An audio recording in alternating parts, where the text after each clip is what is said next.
Packers have to win tonight to keep a share of the lead in the NFC Central. They're a half game behind the Lions, who won today to go to 8-5. The situation is more critical for San Diego in the wild card race. 5 teams ahead of them for 3 spots. They have 4 games left, and they need 4 wins. Good evening, everybody. Mike Patrick along with Joe Theismann. It's great to have you with us. The Chargers have won their last 2 to get back to 500, and they have done it with a playoff caliber defense that has not allowed a touchdown in the last 13 quarters. But, Joe, the offense has to make more of a contribution. Mike, the offense does have to make more of a contribution, and Stan Humphries is back in charge because he brings a creativity to the offense. Now, he started out rough because of the problems with his shoulder. Wasn't getting the ball where he wanted to, didn't feel like he was throwing the kind of passes he had to. But now that the shoulder's healed, he's leading the San Diego Chargers back to the type of play that he did during that playoff run late in the year. But Bobby Ross put it as well as anybody. He told his football team, if we have aspirations to win and to get to the playoffs, we've got to do it tonight. Packers, of course, are still thinking division title, the same thing they have thought since the day they signed Reggie White for $17 million. With White, they're the 4th best defense in the NFL. They were 23rd a year ago, and they have allowed the 2nd fewest touchdowns in the NFL. And Reggie White has certainly done his part. 10.5 sacks. Reggie White is the name. Reggie White is a great football player. All you have to do is look at the sacks that he has. But he makes so many people around him so much better. That's the impact that he's had on this football team. Leroy Butler, the strong safety, career high 3 interceptions. This year, 5. Bryce Paup, outside linebacker, career high sacks, 7.5, now 10.5. Reggie White, when you really think of a great football player, you think of a guy of how he can influence other players around him. Reggie White is great, and he is influencing his teammates. For the Packers on offense, Favre and Sterling Sharp have certainly racked up some big numbers. Sharp ahead of his record pace of a year ago, but Favre is making the kind of mistakes he did not make last year, and that's been a big problem for this ball club. Well, what you're going to see tonight is Bill Arnsparger went out of character last week against John Elway. He blitzed him. That's not what Arnsparger wants to do. Against Brett Favre, what he's going to do, he's going to lay back in the zones and let Favre beat himself.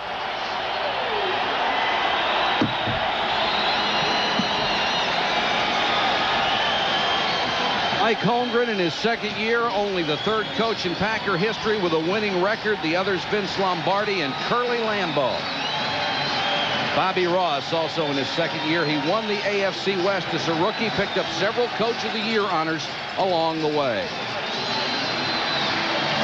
John Carney will kick it off as the Packers have won the toss. Corey Harrison, Marcus Wilson are deep to return. Harris very dangerous with 3 attempts tonight. He will probably be leading the NFL in kickoff returns right now, averaging 28-6. And Harris from the 8. Stays on his feet to the 25-26-yard line. Brett Favre has had a year of big numbers, both good and bad. He's 2nd in the conference in yards, 3rd in touchdowns, but also has 18 interceptions. His biggest weapon is the NFL's leading receiver, Sterling Sharp, on track to be the 1st ever with back-to-back 100-yard catches. Ken Rutgers faces the best pass rushers week after week. He's kept the blind side clean with a Pro Bowl caliber performance.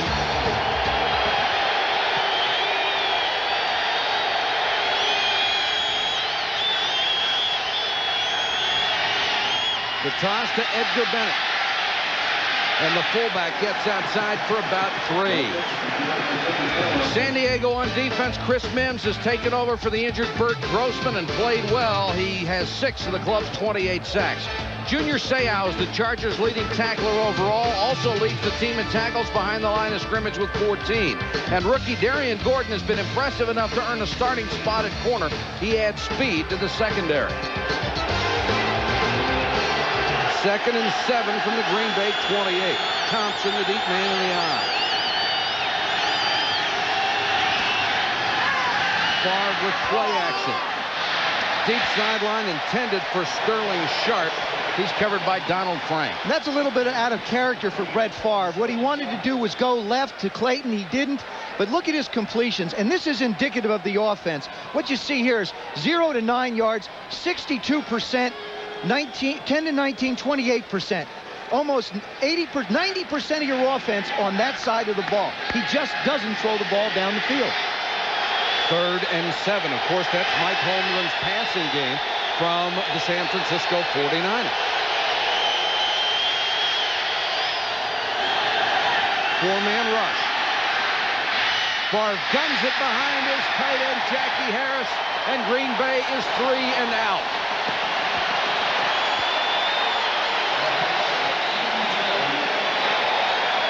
Bill Arnsparger is going to let you look at one thing and make you work into something else. Favre goes back. He looks like the middle's open. You can see it. It looks like it's open.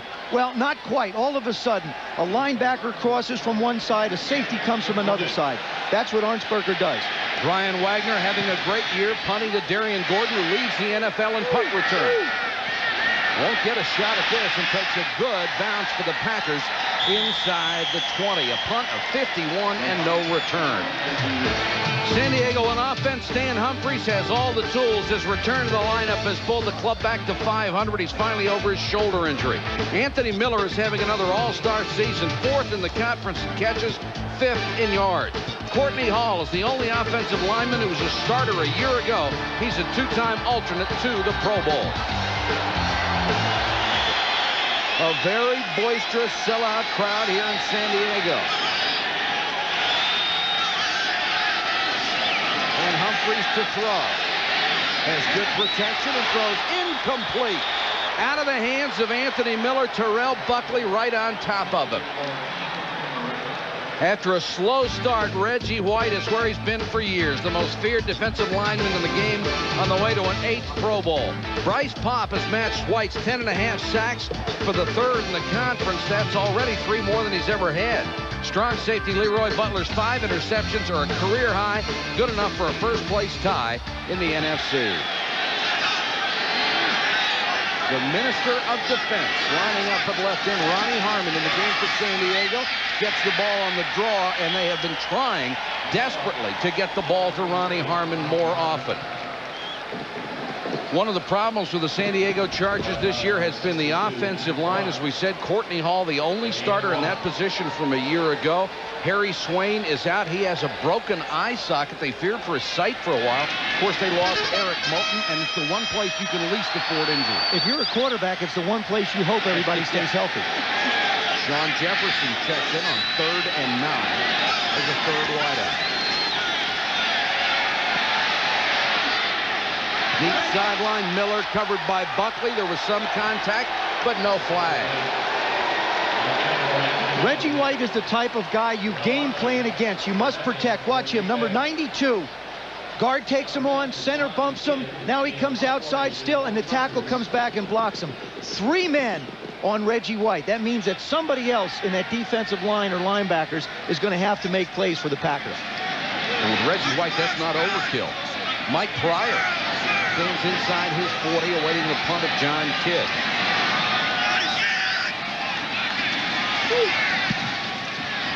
Beautiful kick by Kidd.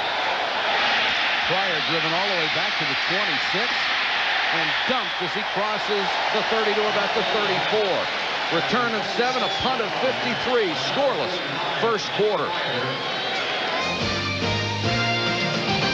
ESPN Sunday Night NFL is brought to you by Budweiser, Beechwood Age for a crisp, clean, classic taste. By Sony, the official video electronics company of the NFL. And by Coca-Cola Classic. Always the real thing. Always Coca-Cola. Welcome back to beautiful San Diego. We are scoreless in the first quarter, 13-10 on the clock, and Green Bay has the ball for the second time, just inside their own 34.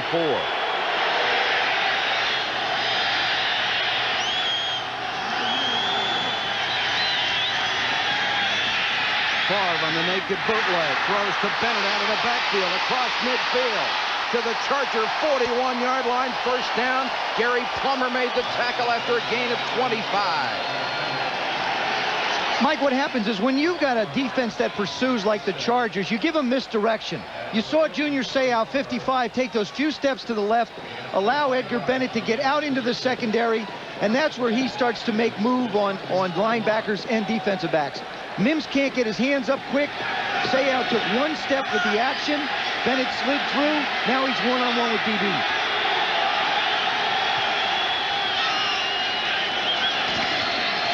Thompson behind Bennett, not much, driven out of bounds. Steve Hendrickson makes the tackle. Through 12 games, here's the comparison on Brett Favre between last year and this year. All of the numbers still look pretty good until this year when you get to the end and the interceptions just jump out at you. 18 as compared to 8. That's really the difference. And that's about what he's had. Some little guy come out of nowhere, jump up and pull the ball down from him. Some have been his fault, of course. Some haven't. Last week against the Bears, career highs in those categories. But the interceptions and fumbles resulted in a loss. Favre sidearms this one. Great catch by Jackie Harris. Holy cow, what a play. Mike, you can say it was a great play, but that's the kind of plays that has caused Brett Favre problems. The first receiver wasn't there. He sets back to reload, and he just threw this one like a gunslinger. Here comes the pressure.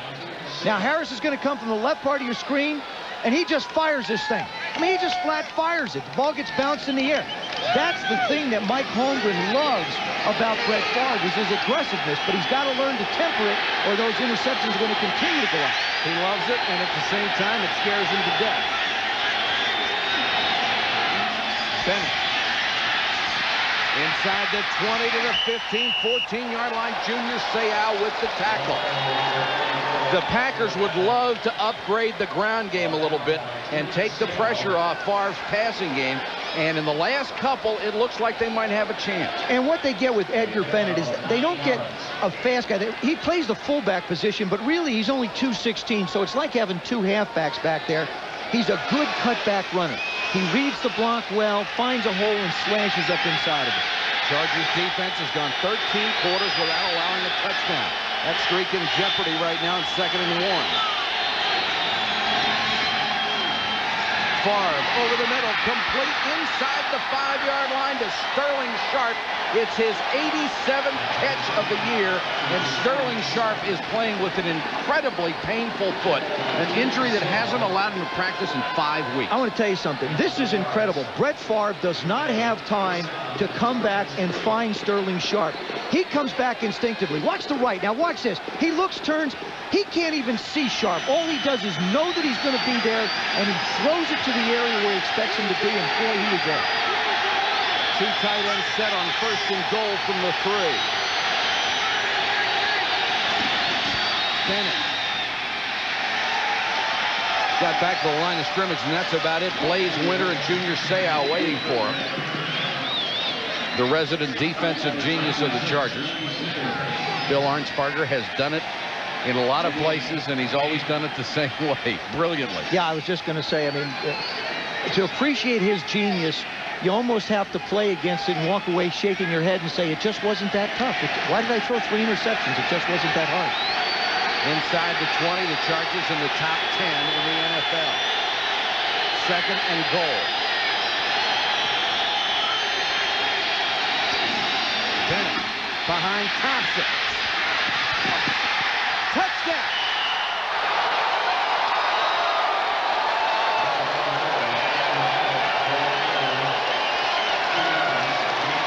Edgar Bennett gets his 7th rushing touchdown, and Darrell Thompson threw him a great block. What happens, Mike, is in that entire drive, as a matter of fact, every running play the Packers have run, they've run to the right side where Chris Mims is.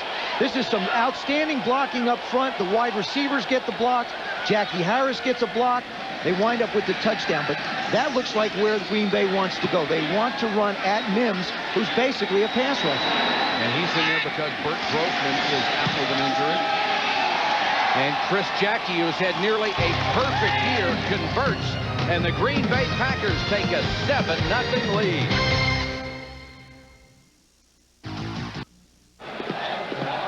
Welcome back to San Diego. Now it's time for a word from our friend and political consultant, Ross Perot. The San Diego Chargers. Entering tonight, this team has scored 5 TDs in 6 home games. Folks, these bolts are lacking some lightning. Here's the deal. Natrone means 2 touchdowns at home. That leads the team. Heck, the punter has as many touchdowns at the Murph as Pro Bowler Anthony Miller, and more than Marion Butts or Ronnie Harmon. Why, Harmon hasn't scored all year, friends. This is hardly impressive. Remind you of anything? Wait, back to football. Bottom line is this. This is a team who hasn't cotton to home cooking. Certainly nice to have him on our team this year. Oh, boy, has he added something to this telecast. Nate Lewis to return the kick from the 8-yard line. Near sideline and crosses the 20. That's about it. Dexter McNabb, reserve running back, down on kickoff. Mentally, for the San Diego Chargers, it's right now, it's important to get a couple of first downs at least. At the worst, you got to come up with a couple of first downs to slow down what looks like momentum by the Packers. Very impressive scoring drive for the Green Bay Packers. 66 yards, 4 minutes off the clock. And the first score the Charger defense has given up after a 13-quarter shutout. Marion Butts gets his first carry. Waiting for him, Johnny Holland. Stan Humphries back at quarterback for the Chargers. He's really, I believe, the man that they want back there all the time. Stan Humphries, you see his 15-6 career record as a Charger. He's 20-9 as a starter in the league. But what he brings to this offense is if the plays break down, even though John Freeze is more accurate, Humphries has the ability to scramble around and make a play. That's what this offense was lacking for a while. And Bobby Beckert prized him for years while he was at Washington. Finally got him here. Humphries throws short and complete. Shy of a first down out to the 29-yard line. Harmon out of the backfield. And we mentioned that they wanted to get the ball to Harmon an awful lot, but he's being double teamed. They're not going to let him get the ball to Harmon. They're going to make him go someplace else. But speaking of double teams, Reggie White gets it again. Brock out on him. Now you see him come up the field. Brock comes down on him, but who's waiting for him? Milnicek. So the tackle is outside, the guard is outside. Humphrey throws to that side. Both teams recognizing the people that can hurt them and trying to stop it. Humphries had it tipped at the line of scrimmage and still caught. At the 35, Nate Lewis, what hands? Oh, boy, if you're a quarterback, you rush up there and hug him. Hug him. I mean, you know, you rip his helmet off, give him a big kiss. That should have been an interception. You see those flutter balls go up? That's a big-time play. Right part of your screen. Look at this. Ball's tipped at the line. Two guys go up. Holland's right there. One hands the ball. Nate Lewis with a one-hander. Last week, 6 catches, 60 yards against Denver. He's coming on. And a first down for the Chargers. Butts trying to run over people, but Leroy Butler came up, sacrificed his body, got a shoulder right in the stomach, and stopped his momentum. Leroy Butler is a converted corner. A year ago, they decided to move Leroy Butler to safety. He didn't like it because he wanted to be a corner. Now he's really feeling more comfortable. And when he got there last year, he decided that he was going to be like an Atwater or like a Lott, put on some weight. Well, this year he went back and said, I'm going to play it like I have before, lost 10, 15 pounds, really having a Pro Bowl year. Third on the team in tackles, first in interceptions with 5. Very bright young man we talked to last night. 4-man rush. Humphries behind Lewis, and he can't hold it. Good coverage by Roland Mitchell. You're going to see a real contrast in defenses, Mike. The Green Bay Packers under Ray Rhodes like to go man-to-man with the corners, keep somebody in the hole, and put a lot of people around the line of scrimmage. The San Diego Chargers, with Bill Arnsparger, prefer to play a zone defense. So they've got to get pressure on Favre. Stan Humphries has got to get production out of his wide receivers. They've got to make plays for him. 3 wideouts in the ballgame now as Sean Jefferson checks in 3rd and 9. Humphries floats one for Miller, a stride too far. Buckley was a step behind him. Just missed. These are the kind of opportunities that the Chargers are going to get. That's not the first big play they're going to take a shot at. Great job by Anthony Miller at the line of scrimmage, freezing Buckley. This ball lands where a quarterback wants it to, but it's a yard too far. Pryor will go back near his own 20-yard line. John Kidd, who had a beauty his first time back, to punt again.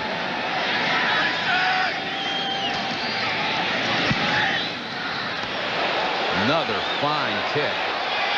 Pryor takes it at the 19. And brings it back 7 yards to the 26 after a punt of 45. Deems May made the tackle. The Chargers missed by that much on a big play.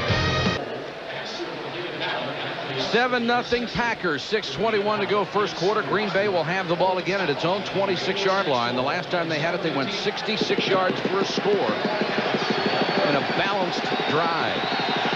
Ed West and Jackie Harrison in a 2 tight end set.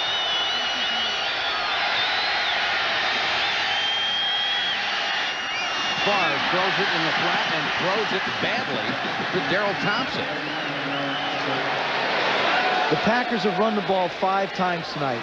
None left outside, none left over the guard, 1 over the right guard, and 4 outside to the right. They're running at Chris Mims, number 94, the left defensive end of the San Diego Chargers. I think that's where Mike Holmgren feels like he wants to attack this football team, running the ball. That means that Mims has got to feel the pressure and be tough at the point of attack.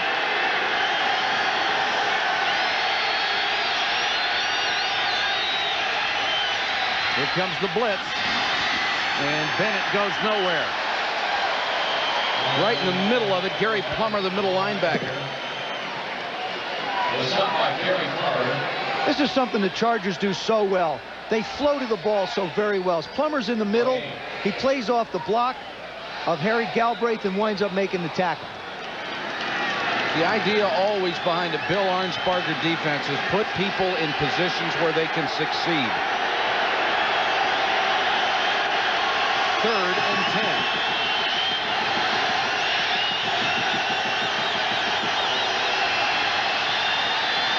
Favre with the screen, and Bennett can't handle it.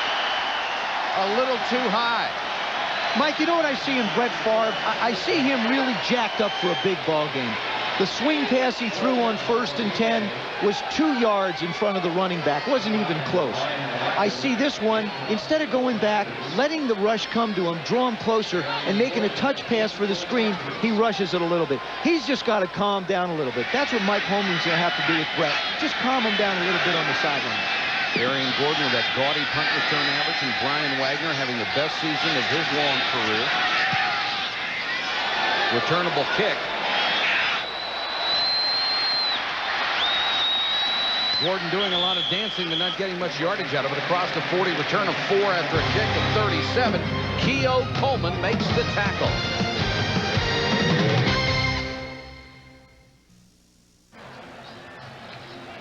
First quarter in San Diego, where Green Bay is leading at 7-0, and these aerial shots courtesy of the Goodyear Blimp Eagle out of Carson, California. Tom Mattis from Huntington Beach is the pilot. Great job, Tom. Just don't drop anybody with a parachute. Please.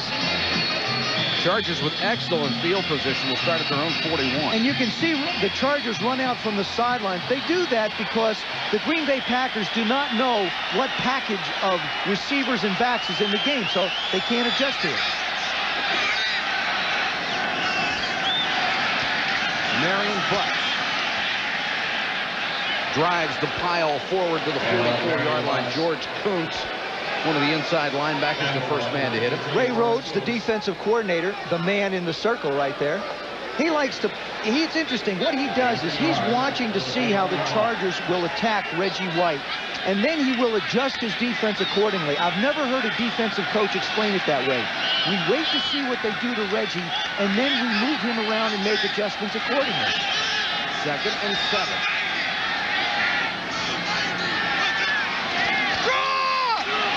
Ronnie Harmon on the draw. And that time they invited Reggie White to come upfield on the pass rush and ran by him. Leroy Butler made the tackle. Well, if you get Reggie White thinking that he's got to come. So what you do now is you turn him loose up the field. Give Reggie a chance to come up the field. You see they moved him out to the defensive end position instead of the tackle position. They put a good wall up in front. And if you're going to double cover Ronnie Harmon if he's out in the pass, give him the ball and let him run with it. Oh, a nice tackle by Leroy Butler, too. Of course, they have been trying all year to get Ronnie Harmon so much more involved in the offense. And Bobby Ross made a good point. He said, if you have somebody that is constantly hurting you, you're not going to let him go on with it, and that's what teams have been trying to do, take him away from him.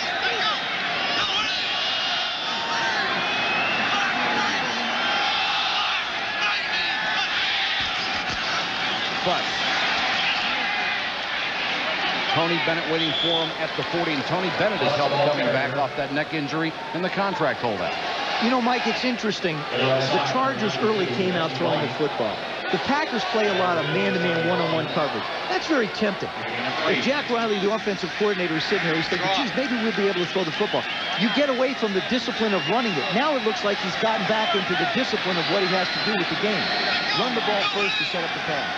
Harmon is flanked to the right as a wide receiver. Being covered by Buckley. Butts. Marion Butts inside the 30, first down. They have run effectively, Joe. They've run effectively, and they've moved the ball around.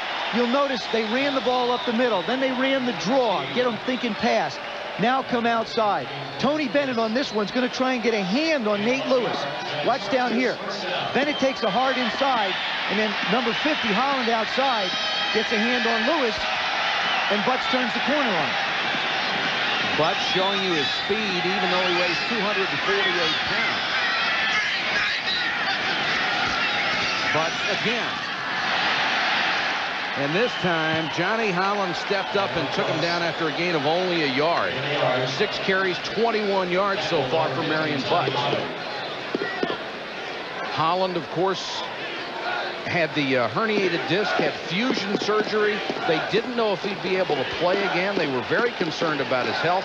He hasn't had any problems with it coming back. Very bright young man. Mike Pryor checks into the secondary for George Coote for Green Bay. 2nd and 9. Humphries throwing short and throwing incomplete. Not a good pass, low and behind Harmon. Stan has never been a terribly accurate passer. Well, not percentage. Not on that side. That was a good set and good release, but the good protection came too. Stan Brock was really up for this match against Reggie White. Look what he does. That is great pass blocking position. And that's something that he stressed to us when we met with him on Friday. He said, I've got to keep good pass blocking position. Got to keep myself in front of Reggie. There was an example of one. 3rd and 9. Good protection again for Humphrey. Deep over the middle, Miller, and that ball got there too late. Buckley knocked it down. Miller was open, and Humphreys couldn't get it to him. There's Buckley, who said his goal was 20 interceptions this year. He nearly had his 2nd. Watch up here on the right. What's going to happen is there's going to be a hole right up in here as the receiver comes down. Now, the question is, why did Stan Humphreys hold the ball? Set, little pump, fire. Now, you see what happened on that particular play? He waited to see the opening instead of anticipating it being there. He was late with the throw. John Carney from 47 yards away. He's been a hero and a ghost this year. 1 vote tonight for hero.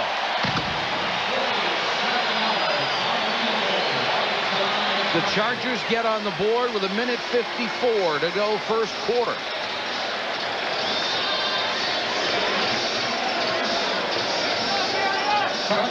Watch the left part of your screen. That's where the ball's going to go. Humphreys goes back on a 7-step drop. And see, he bounced once too many times. And what he did is he did not anticipate the hole. And you see Terrell Buckley come in and try and make a play.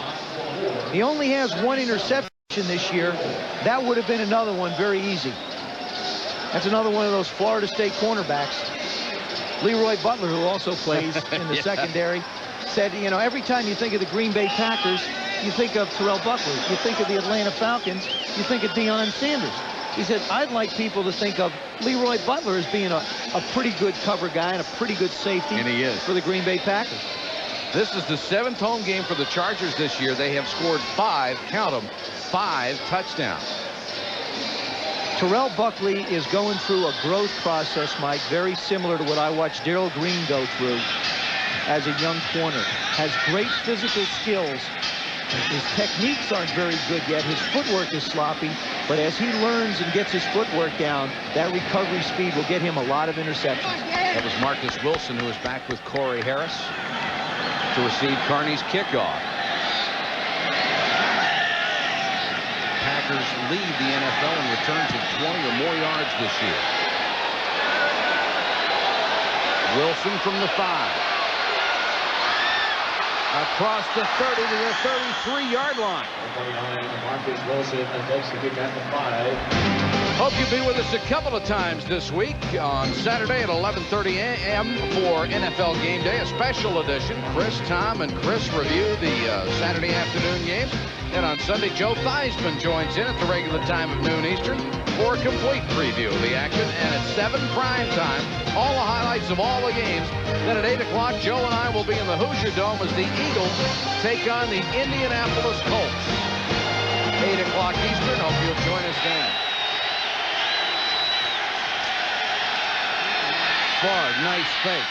Dumps it to Bennett. And Bennett planted as he got to the 39. Seau and Plummer on the tackle. The sideline is junior Seau and Gary Plummer. Mike Holmgren making little notes on his chart. He scripts his plays, like a lot of people out of that were discipled out of Bill Walsh's system. He likes to write them down. That way his football team can think about them as they prepare for the first and second drive.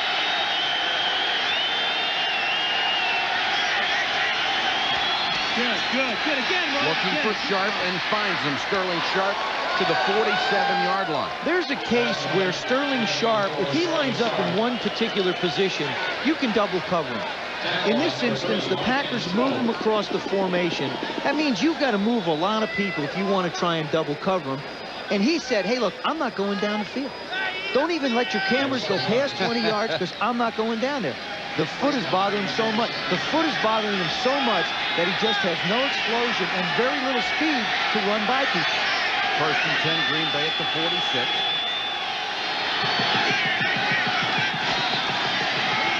Bennett on the toss and gets to about the 47-yard line. Sharp is such a fun-loving guy, and he said last night he's not having fun anymore. The injury has limited him so much. His forte is breaking loose of tackles after short catches, and because that foot hurts him so much, he simply doesn't have the push-off to get away from people, and right now he's just trying to protect himself. That's the end of the first quarter in San Diego. The Packers over the Chargers, 7-3. We'll be back in a moment.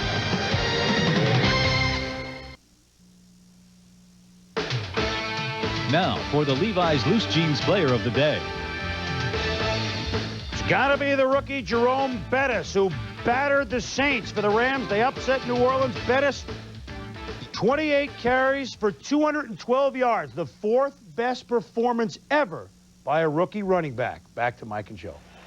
Boy, Chris, that was sensational to see the highlights that Jerome Bettis turned in today against a great defense. Which traditionally has been a great defense, but he had 125 of those in the first quarter. Brown Chuck. Brown Jerome.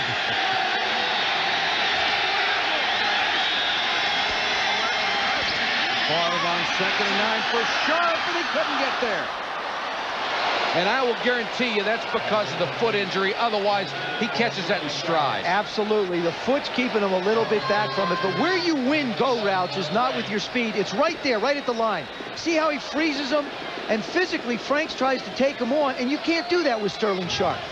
You cannot physically take him on because he will cast you aside and get up the field. If he has 2 good feet, that's a big gainer. He dropped the pass last week at the end of the game and was vilified in a couple of columns in the press. I mean, this guy's one of the finest receivers that ever played the game. 3rd and 9. And Favre is going to have to use a timeout.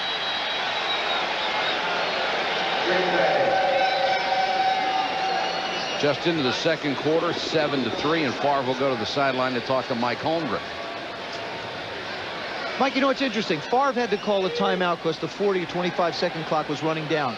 What the San Diego Chargers have, and they've not had a problem at all this year with the game clock, is because on their practice field, they actually have a 25 or 40-second clock that is used on Fridays at practice so that when Stan Humphries is quarterbacking and Bobby Ross is running his practices, they know exactly how to run the plays. They get into a game tempo.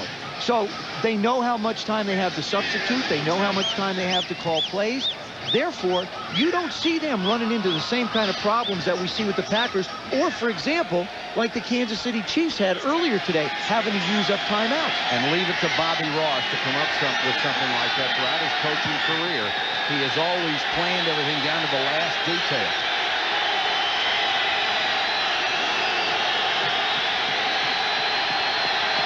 Packers having trouble hearing. Favre goes down, tries to throw it at the last moment, but Blaze Winter was the man who got there first. Yeah, but you know who sets that up is Junior Seau. Junior Seau is such a great blitzer. I mean, he's a great athlete, but what he really can do is create problems. Watch number 55. He's going to come in, run a little spinner move. Blaze is going to come around and be absolutely free. Here it comes. There's the spinner. Here comes Blaze around. What Seau did is he took up both blockers, the center and the guard that was supposed to come out and help. Couldn't get it done. The Packers very concerned about the speed of Junior Seau. Blaze Winter took advantage of it that time. Brian Wagner to punt to Darian Gordon. Crowd reacting because it didn't count as a sack. It was ruled an incomplete pass. Blaze Winter isn't going to be too happy about it either. Beautiful floating kick. Gordon comes up to make the fair catch at the 22. Punt of only 31 yards, but no return. And the ex-Packer, Blaze Winter, now in a Charger uniform.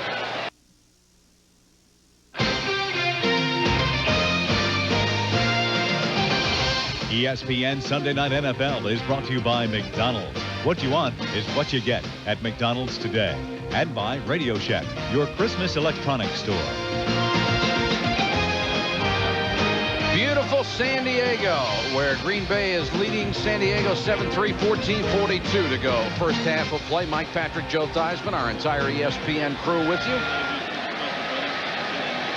Bill Arnsparger trying to work his magic against Brett Favre, and did on the last series. Well, what he did is they started with the zones, and I'm sure that's what Brett's talking to upstairs about, is they came at him with zones, tried to confuse him. But he's taken such short sets, they figure, well, if you're getting passes to Harris and you're getting the ball short to Sterling Sharp, we may as well blitz Junior Seau instead of dropping him back in zones where he can't be effective in disrupting the offense. They were very effective blitzing John Elway a week ago. 40-second clocks are out at both ends of the field. Natron Means will check into the backfield for the first time. What's it like as a quarterback down there when you can't see the clock? You got one in your head. You have a clock in your head, and you're in that rhythm, and it shouldn't bother you. Humphries to throw. Flag is down. Miller. Nice tackle by Roland Mitchell not to let Miller get away from him. He'll check the penalty.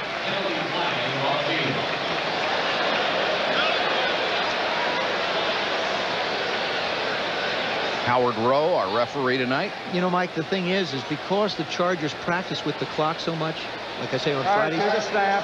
We got a false start on number 67 offense. A 5-yard penalty. Repeat first down. The Chargers reset the game clock to show 14:42. The Chargers. You done, Howard? Howard, can I talk now? They shouldn't be affected by it because you just practice it so long and you get that clock in your head. So.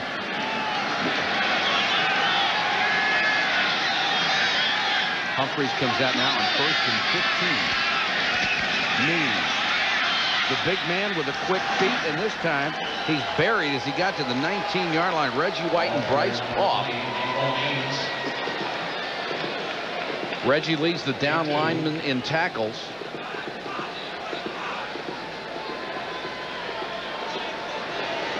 Reggie White. You know, I really think that his position is tackle. If he plays over the in the tackle position or over the nose, he's a lot more effective in that position than he is as an end. I think you can almost block him as one person if he's an end. 2nd and 13.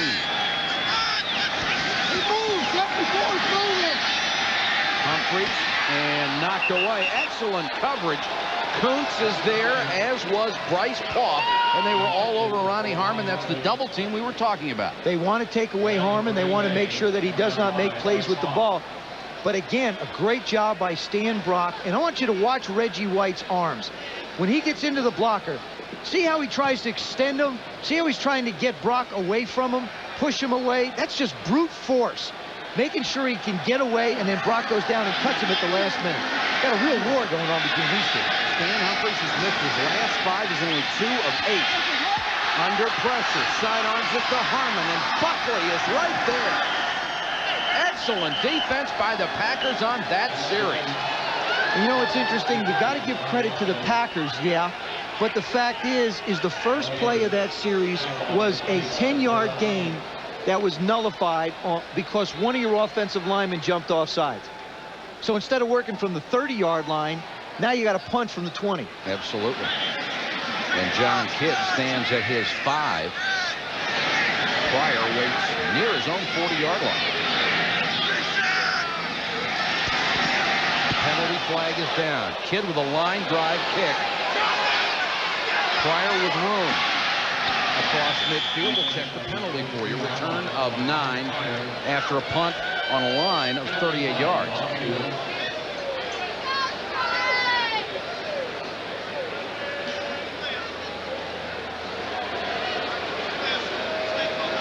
Doug Toole. And it's a delay. And with the clocks out that time, they did get caught. We have an illegal substitution. 29 of the kicking team fail to report and go inside the numbers. Penalties decline. First down. So it wasn't a clock play. It was an illegal substitution. They'll decline the penalty. We'll be back in a moment.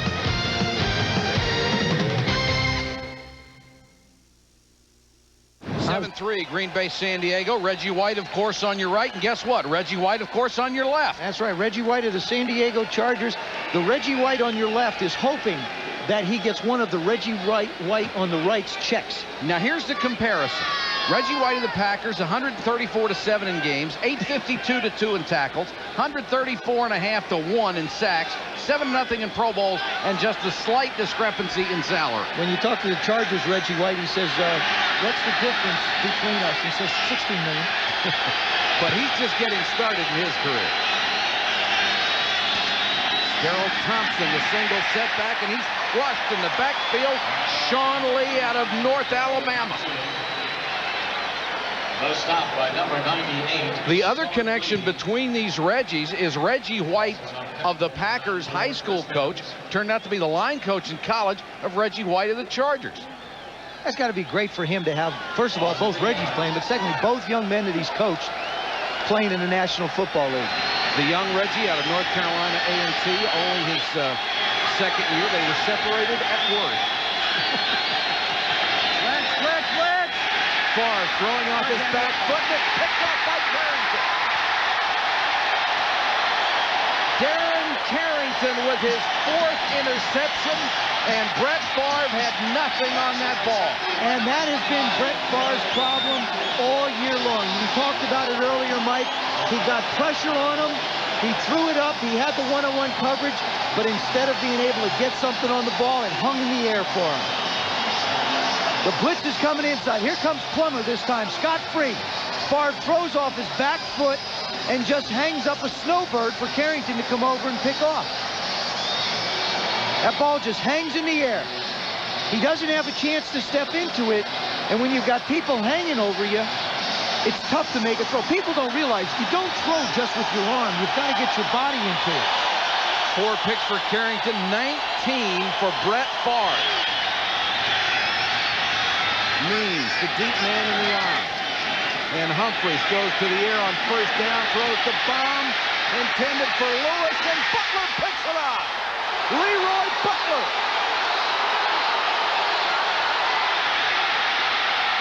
What a return across midfield to the 47. Butler with 6 interceptions, and he returns that one 39 yards. We were talking about Leroy Butler having an all-pro year. He certainly has showed it tonight. Made a great force in the first quarter. Now runs and picks over. There's Leroy Butler. Humphries wants to go here. He's just going to take off and head for the corner. Butler's hanging in the middle. This is a bad decision by Stan Humphries. Actually, they were in too deep coverage. If he wanted to go to Lewis, he should have got the ball up a lot quicker than he did. Great job of look at him go up at the ball. Every coach talks about go up and get it at its height. That time he did. Great position for the Packers at the San Diego 48. Bennett. Only about a yard. Now tied for the NFL lead, and he said he wants the respect that he is due, and certainly he is. Out of Jacksonville, Florida, tells a great story about being recruited at Florida State. And Bobby Bowden had to go into his neighborhood, and Bobby was scared to death. I know Bobby's watching tonight. He can remember that story as well. He was scared to death going in to talk to Leroy, but he got out okay and wound up having himself a great football player at Florida State.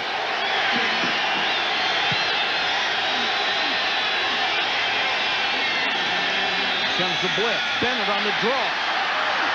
Perfect call against that defense and down to the 35-yard line for Edgar Bennett, first down.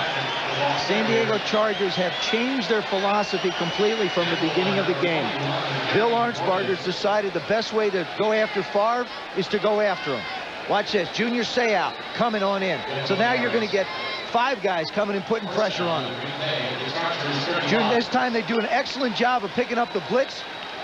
Harry Galbraith does a great job on Junior Seau, and the draw runs right by him. Bennett, 8 carries, 30 yards, first half.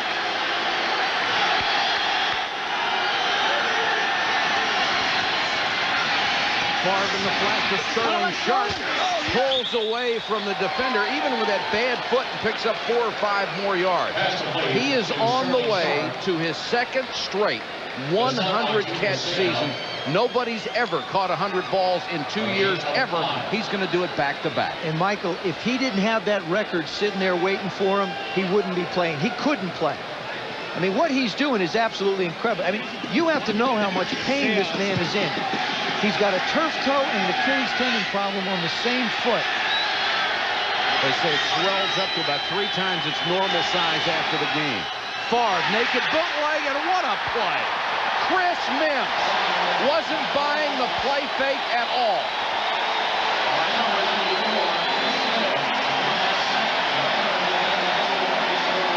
Sometimes you go to the well too often. They got away with the big play to Edgar Bennett early. Watch Chris Mims. This time, instead of coming down, he's going to take an angle of contain, which he should have done the first time.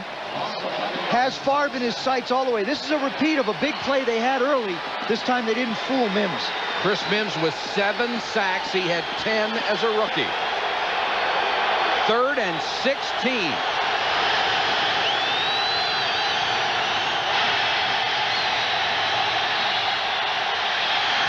Favre completes it short of the first down.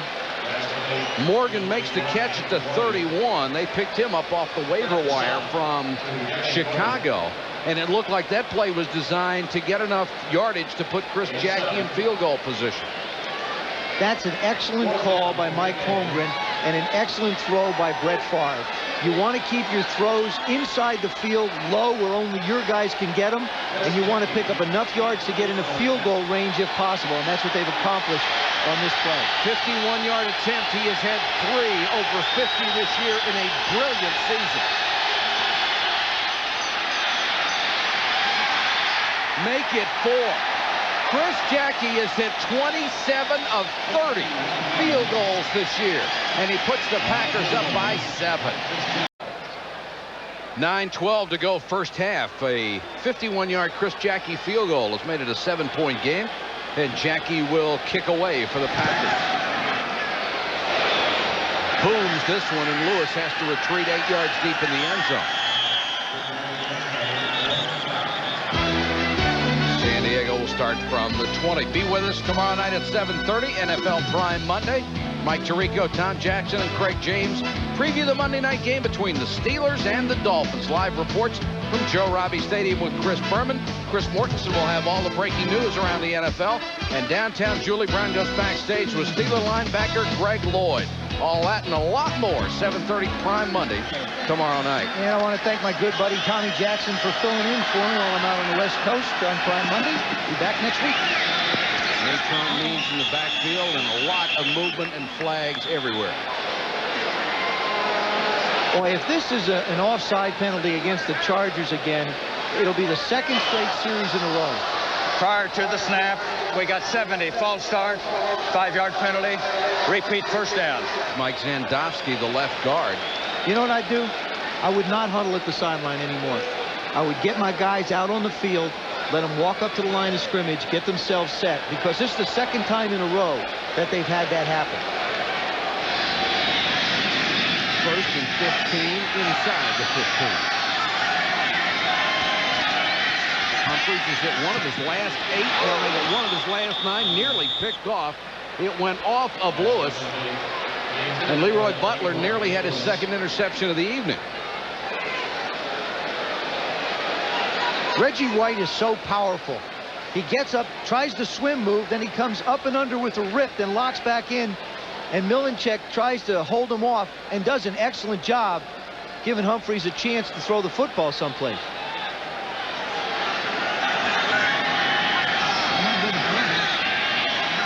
Harmon motion. They'll throw it to him, and Reggie White batted it down at the line of scrimmage. Now, Reggie White said something that was fascinating to me last night, where he said he has never been in a situation with the Packers coaching staff. They come up and pat him on the back and tell him how good he's been doing, even when he wasn't playing well early. He said he's never had that happen before. That amazed me. Well, the thing about, look at a great hurdle move. What a great athletic move that was. The thing is when you're a superstar, coaches don't think you need a pat on the back. And that was the one thing that impressed Reggie about Mike Holmgren, was his real down-to-earth nature. San Diego will call a timeout, and Stan Humphries limps to the sideline with 8:57 to go first half. Early in the season, the Packers and Reggie White were struggling with their confidence. We asked Reggie what turned it around for him and the club. Greg Bloch pulled me in his office and assured me that he felt that I meant more to the team than just making plays, and that the plays were going to come, and that I needed to stop putting pressure on myself. And that was the first time a coach ever did that. You know, really give me a pat on the back and say, hey, man, you know, we're satisfied with the direction that you're going, with the direction our defense is going, our team. You know, don't put this type of pressure on yourself. And then Coach Mike came to me and assured me the same thing. If I was Reggie White's coach, I'd come up to him every morning and say, thank you, thank you, thank you. Humphries staying in the ballgame. They throw a screen to Harmon. Blockers in front. And the Packers do a great job. Johnny Holland with a sensational play. Perfect technique for a linebacker. Played off the block, got up and made the stop. You know, we're talking about Reggie White and how he plays. There's Greg Blanchet. As a matter of fact, Greg and I were quarterbacks at the University of Notre Dame together. Now he's coaching defensive linemen. And come a long way. But again, Mike, that series, you can give a lot of credit to the Packers, but it's tough to get first downs when you're starting 1st and 15 all the time in this league. John Kidd has had a busy first half. Pryor waits at his 40. Again, a returnable punt. Pryor from the 46. Near the San Diego 41-yard line. A return of 14 after a low kick of 36. Hope you'll be with us Tuesday, December 28th, 7:30 for an ESPN NFL special. For the first time ever, the Pro Bowl Selection Show. Chris Berman, Tom Jackson, and Joe Theismann exclusively announced this year's Pro Bowl team for both the AFC and the NFC. And don't forget, you as a fan have a say. You can pick up a ballot and vote at stadiums, Radio Shack stores throughout the country, and in USA Today until Saturday, December 18th. Get out and vote. I think Reggie is assured of another trip. Been there every year but one. Favre. Sterling Sharp picks up 12, first down to the 29-yard line. When we had a chance to talk to Sterling last night, he said he expects to make 7 catches a game. This is just a simple square out. Frank giving him lots of room. But he doesn't want to make the catches that way with his back to the defender. He would love to get the ball 7 times and face up on the defender. He wants a chance to face people.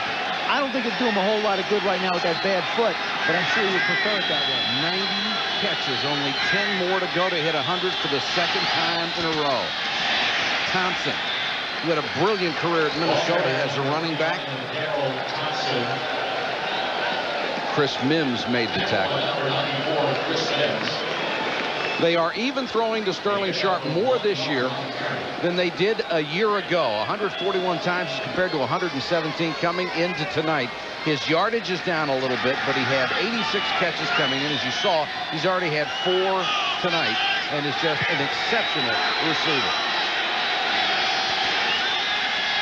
Favre in the flat. Thompson was looking at the defender as Darian Gordon was coming over to cover him, and he couldn't hold it. Man, I think we're finding out a little bit about Brett Favre as far as, at least as I am watching what he does well and what he's struggling with a little bit. I think the swing passes right now are a little bit rushed.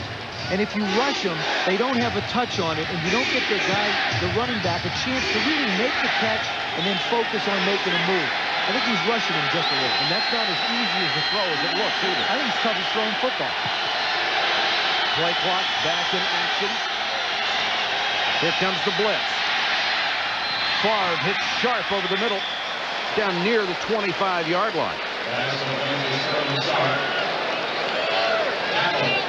It looks like the Chargers are just not going to allow the Green Bay Packers to come out and make a big play. They're going to put pressure on Favre, make him get rid of the football, and then tackle the wide receivers. That's looking like what they want to do. This is the 3rd consecutive series for the Packers that has started inside the 50, and all they've gotten so far was 3 points prior to this drive. Chris Jagny now 2nd all-time in field goal accuracy, only behind Nick Lowry. And another perfect shot, and he just looks like he punches the ball, and it goes forever. Jackie with a pair of field goals. The Packers also have a touchdown, and they lead at 13-3. These teams, or the Packers rather, lost a couple of heartbreaking games early in the year. I still think they look like one of the best teams in the NFL. Of course, this game is big for them, but for the Chargers, it is absolutely mandatory. The Chargers have five clubs in front of them in the playoff race for the wild card, and they only have 4 games left. Buffalo at 9-4. They have the Raiders, Denver left, the Jets at 8-5 have Pittsburgh, San Diego. And the schedule for the San Diego Chargers, the last game of the season there at Kansas City next week. And what a huge game for them, and a big game for Kansas City after the loss today.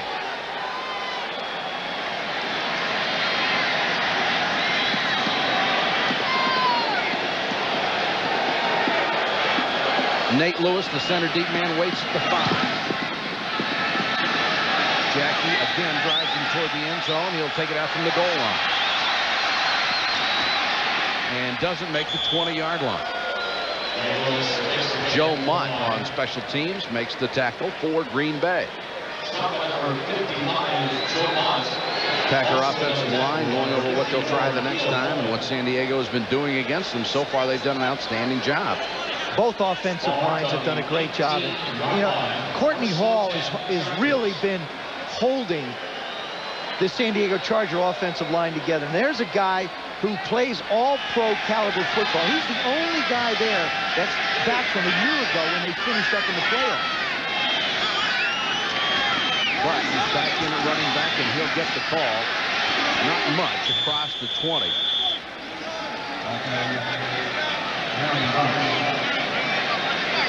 What do you look for in centers to make plays? And Courtney Hall is, like I said, one of the best. Watch this. He's going to move this way, make a chip, and then he's going to come around and make the block. So he's really getting hands on 2 people. There's a little chip. Now he slides and makes a block and makes a play. Got out of high school at age 12 and out of Rice at age 16.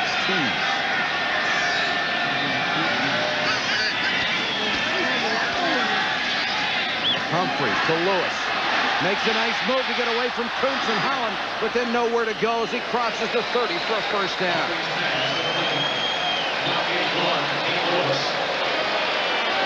We showed you Courtney Hall run blocking before. How does he do as a pass blocker? This is up against Bill Moss, number 77. Gets that hand on him first, gets that hand out, pushes him away, then squares up, makes sure he doesn't get to the quarterback, gives Humphreys a nice lane to throw the football. 5:05 and counting, first half. San Diego needs an answer to the scoreboard that reads 13-3 right now. Four-man rush, draw, Harmon, nothing. Bryce Paup was right there, along with Reggie.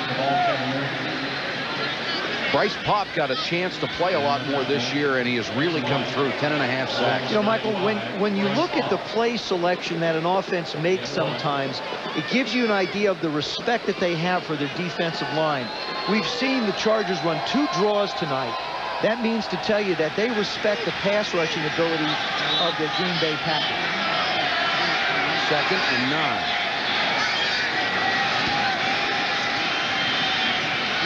Humphreys completes to Miller. First down. Miller fighting for yardage out to the 45-yard line. Buckley makes the tackle. Gain of 15. Anthony Miller is a guy you've got to get in the game a lot quicker than this. They finally got him in. All this is a little quick turn route. Does a good job of pushing Buckley off. Cradles up on the ball and fights for some extra yardage. He's a guy, he's your big play guy. They had the chance to get the touchdown to him before on the big play. You can't let him get too far away from catching the ball. 2 straight 1,000-yard seasons, 3 Pro Bowls. Here comes the blitz. They picked it up well, and Humphreys throws short to Miller. And nice job again by Roland Mitchell. He has made 3 difficult open field tackles tonight on big-time receivers who could have gone another 20 yards. Wait a second, I have another move of Reggie White's for you. This time, let's go to the bull rush. Look at the leverage he has. And look at the job Brock does. I'll tell you, Stan Brock has done a great job one-on-one tonight. But Reggie White's throwing all kinds of different things at him. 2nd and 6 for the Chargers.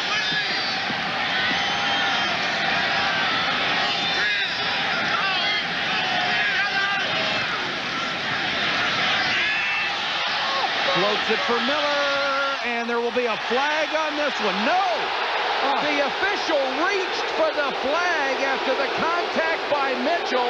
Reached for it, and then said no. Mike, I got to tell you something. They talk about what they can do for the game of professional football to improve offensive production. I have not 10 suggestions like a bunch of other people. I have one suggestion, and that is the officials have got to do a better job. Look at his right arm. I mean, look at, now he grabs his right arm. You got to be kidding me. The officials have got to call it. You cannot touch the receiver after 5 yards. That's bad officiating. Look at this. Left arm lockup, right arm lockup. And the official reached for the flag and then decided not. Humphreys throws on the run, knocked away. Butler with another big-time play to knock it down in front of the tight end, Alfred Papunu. But the Chargers should not have had to try and make a 3rd down play like that. See, to me, they've really gotten laxed on the 5-yard chuck rule. I mean, the officials have done a lousy job calling it, to be perfectly honest with you. Forget lax. They just don't do it anymore. If you can get those receivers up past the 5 yards, running and making catches again, you're going to get more production. Kidd will have to punt again, and Pryor waits at the 10. Beautiful kick. Pryor taking a spare catch, lets it go, and it bounces. Did they save it? It looks like they did at the 1. A 48-yard punt, and tremendous play on special teams. Marquez Pope, what an incredible job. That ball was heading to the middle of the end zone. He just launched himself and made the play. The ball has to hit in the end zone on punts to be in the end zone. Look at that. The fact is see, he can be in the air in the end zone. Watch the right part of your screen. See, he leaves the ground in the field of play and swats it back out. What a great play. Pope, a second-year man out of Fresno State, and puts the Packers 99 yards away.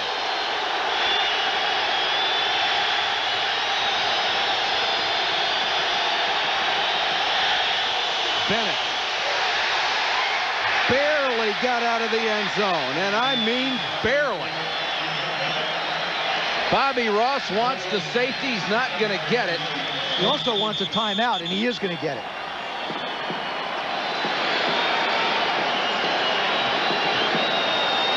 Chargers deciding to bring everybody. There's the 4 guys up front. Now watch the linebackers fill in behind it. Here come the linebackers. Who else? Another All-Pro, Junior Seau, right in the middle of it. Leslie O'Neal does an excellent job spinning to get away, but Bennett barely gets out. And Sean Lee was the man under the pile. That man plays with just a little bit of emotion.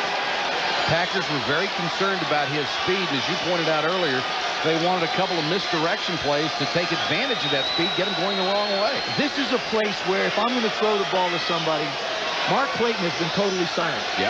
Has not been seen. He's probably the fastest of the receivers out there, with Sterling having a bad foot right now. I got to assume that the Chargers are going to come after Brett Favre. I would max block everybody and try and get a one-on-one matchup down the field and hang it up. And maybe an official will throw a flag. No guarantee, but maybe an official will throw a flag. You saw Mark Clayton, who had made 29 catches this year, compared with Sterling Sharp's 90 on the other side.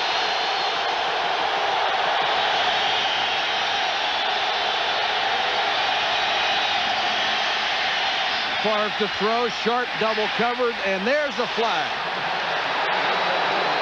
And the fans are going to come out of their seats on this one, after they didn't get the call, and then the Packers do on the other side.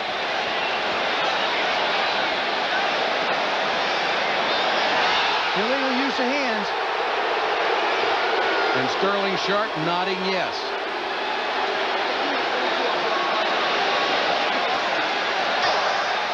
Illegal hands. Number 27 on a defense. 5-yard penalty. First down. That's Donald Frank, the left corner. That's Donald Frank right there, the left corner. This is the 5 yards. That's where he's allowed to hit him. Anything after that, the flag comes out. You can't touch him now. You can't touch him. You can't do that. I mean, that's it's nothing compared to what happened to him. No, I was going to say. I mean, let's face it, the official blew the one to Miller. This one allows the Packers out of a hole. Compared to the Miller call, he just waved at him as he went by. I hope the officials do this the rest of the season and on in, too. You're going to see production change on offense. It's a huge first down for the Packers.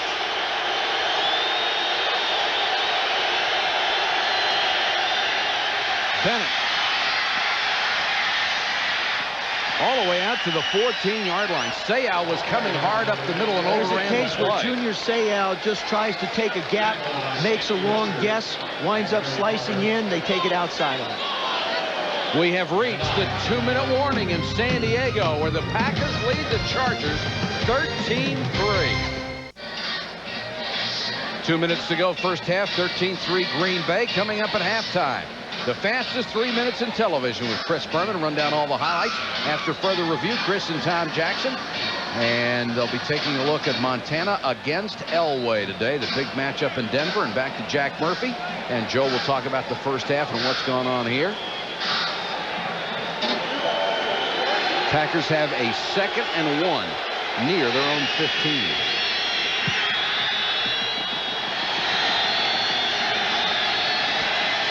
Bennett has the first down and more.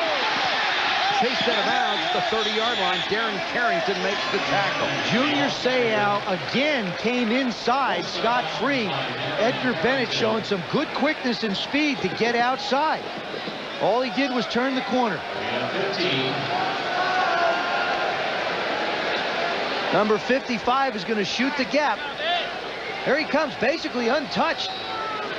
But he just takes a bad angle inside, and you can see all he's looking at is what every defensive player regrets. That's the other guy's name running away from him. Favre to throw. Intended for Harris, knocked away, nearly picked off. Carrington made the hit look like he might have gotten there just a little bit early, but a pretty good defensive play by the strong safety. He was making a great play on the ball. That's what that was. That was just a great play going after the ball. Good throw, good route, good defensive play. Carrington has the pick earlier tonight. And that's a great place for a mouthpiece. Up on the right side of your helmet.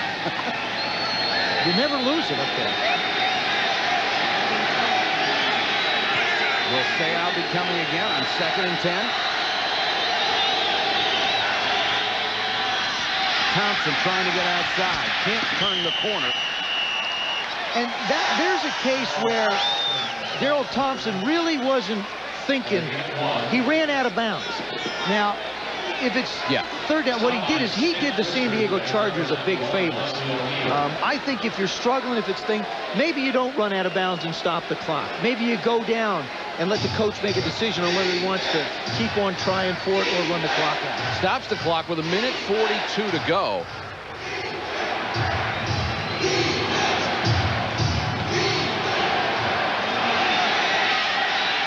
Chargers have 1 timeout left, so that could have been a huge failure. I'm not going to get the ball. O'Neal after Favre. And Leslie O'Neal with a sack at the 20. Now the Chargers have to call timeout real quick. A loss of 11 and his 11th sack of the season. Brett Favre wants to go to Sharp. This time he's inside the 5 yards. And what he does is he creates a problem for Sharp. He's got nowhere to go with the football. Leslie O'Neal, just a good speed rush. Ken Rutgers has had no problem blocking people over there on the left side. That time, Leslie O'Neal just used his quickness to get around him. So with 1:36 to go in the half, Wagner will come on to kick it away. Nolan Cromwell, his special teams coach, was very happy with the way Wagner has played this year. He said he always knew he could kick it high and place it, but he didn't know he could have this kind of distance, averaging 43.8, which is number 5 in the conference. You know what I do if I'm the Chargers here? You got really a choice. Darian Gordon's 6 of his last 11 punts have been over 30 yards, so you set up a return, or you go after the punter, and maybe you get a running into penalty, which is only 5 yards, doesn't matter. I personally think you set up for the return because you got a guy who's done a great job. Gordon has not been able to break one tonight. They set up the return, and it's a returnable kick. Gordon on the run at the 41. And again, San Diego will have tremendous field position as they take over after a return of 13 and pushing and shoving after the tackle.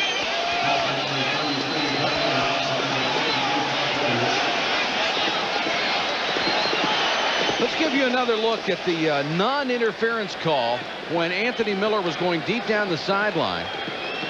Watch the left hand. There's the left hand locking up. Now the ball's still in. Now watch the right hand. Now the right hand, he literally tackles him. Jeez. And just to the right of that is an official who's reaching for a flag. And instead, now there, Sterling Sharp just goes a little inside. Now here comes the flag. And that was at about 5.5 yards, yeah, which is a little picky. I'll be honest with you. I think that happened to be with the fact that they got up around his face mask, maybe. Humphries trying to get something going on offense. Throws. Miller took his eye off the ball and dropped it. Perfect throw by Humphries. You said earlier, somebody makes a great catch, you run up and hug him. What do you do after that? Well, you just pat him on the back and say, don't worry about it, Anthony. You know, we'll get another chance. You never want to get down on a guy. You want to encourage him. Comes in, goes up, got a shot at it, takes his eye off it. Absolutely just took it. Watch his head. See, he's got it. Now he's looking to see who's coming. That's what happens when you got a guy like Leroy Butler who wants to get people. Oh, where's the hole? Over the middle. This one is complete. At the 27-yard line, Papunu makes the catch. There's a flag down, and I think Reggie White was being held. Looked like Stan Brock had him one-on-one.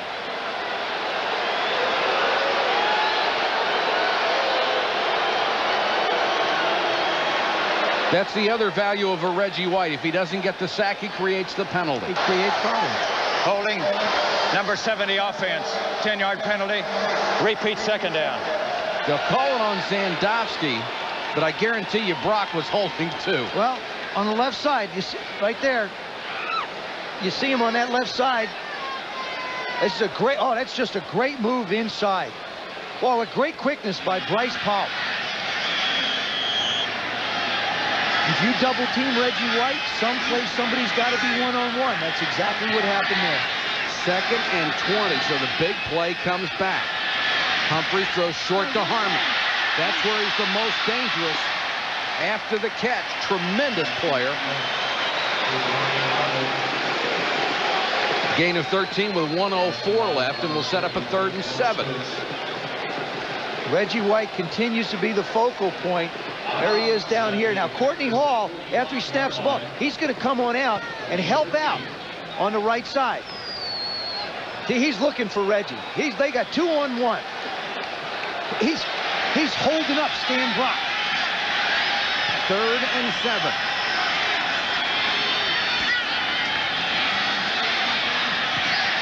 First down, Lewis makes the catch at the 37-yard line. And the referee continues to wind the clock, which is a call I have never understood when the man goes out of bounds. How can he not be out of bounds? You know, the officials get a D so far as I'm concerned tonight. Clock running, 40 seconds to go. Humphries with a touch pass complete. Let's see if that one's out of bounds. Miller at the 15. What a beautiful job of Stan Humphries working one side of the field. He's got Ronnie Harmon down underneath. He runs Anthony Miller out on the corner. But I want to show you the one before it that made him use up some of the clock. Watch the right part of your screen. Okay? To me, this guy's out of bounds. He's tackled out of bounds. What are we playing, two-hand touch? Now, what the official is going to say is his forward progress was stopped inbounds, so the clock continues to run, and I don't get it. I don't either. Important drive for the Chargers with 33 seconds to go, and Humphries has been as sharp as he has all night. Floats it to the end zone, and out of the end zone to Jefferson. He had beaten Roland Mitchell, and a foot too far. I think Stan Humphries is just going to get better and better. I love the way he throws this. He just throws it a little bit late. This is a perfect fade route. He gets the ball up high like you're trying to drop it in a basket. But he just doesn't get it out quick enough. This thing takes off. It's turning over beautiful, but you see Jefferson really doesn't have a chance. That's the kind of thing he's going to get better and better at. Chargers have no timeouts. Humphries floats another one. This one almost picked off by Mitchell. The receiver stopped short, and Mitchell was the only man who had a crack at it. All right, Mike, got 22 seconds left. You've got 3rd down. You have to throw the ball in the end zone, or at least inside the 5. That's where you got to get the pass to. So Stan Humphries can hold this because they're within field goal range. You don't have to worry about a sack right here. But you try and get the ball in and get it in the end zone, or make the completion, get the first down, and ground it. Because with 22 seconds, you would have time to kill the clock. Big rush. Bryce Pump forced him out, and John Yurkovich gets the sack. They got to hustle now, though. See, once that ball gets spotted after the sack, they're going to start the clock. This is where you have to have your special teams coach on his toes and getting him out on the field, and that's exactly what Chuck Pfeiffer's done. Will be a 43-yard attempt for Carney. And they've got plenty of time. You're right. They really hustled out there.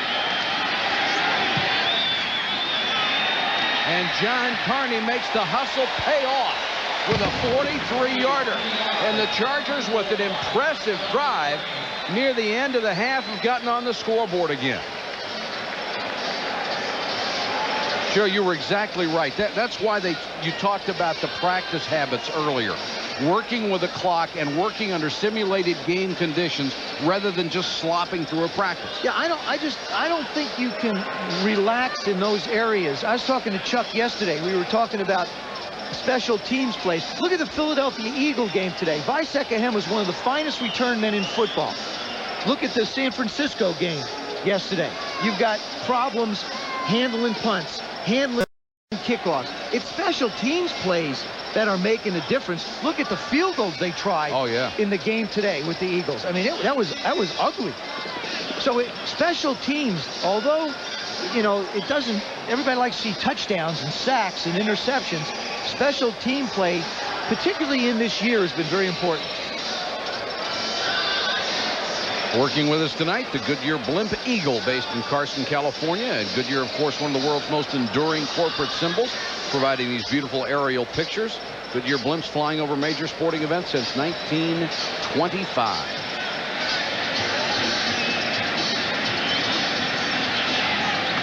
Wilson and Harris are deep to receive with 4 seconds left. You squib this? I would say this baby doesn't get more than 3 feet off the ground. And it only did that because of a bounce. Looked like one of my drives. Taken by one of the up men. And they stopped the clock with 1 second left. Now, a lot of people wonder, I'm sure they're wondering, and some people who maybe don't know the rules, the clock only starts when a receiving member touches the ball. Not when it's kicked off the tee, but when a receiving member touches the ball. So that's why, you know, you figure, geez, that was longer than 4 seconds, but it really wasn't. Well, you got the last one right. What do you do here with 1 second left? And that happens only in the last 2 minutes. Kneel down. I like it. I'm on a roll. 1 for 1. 1 for 1. Stan Humphries having to be carted off. The Packers kill the clock. That's the end of the first half. The score, the Packers 13, the Chargers 6. Now let's join Chris Berman for the Acura halftime report. All right, Michael, thank you. So the Pack leading at the Murph by a touchdown. We'll be going back there in a moment. You know, when the schedule came out way before the season started, you circled Kansas City at Denver, Joe Montana at John Elway. But so often those games you look forward to for weeks and months don't live up to their expectations. Today, Kansas City at Denver was one that did not disappoint.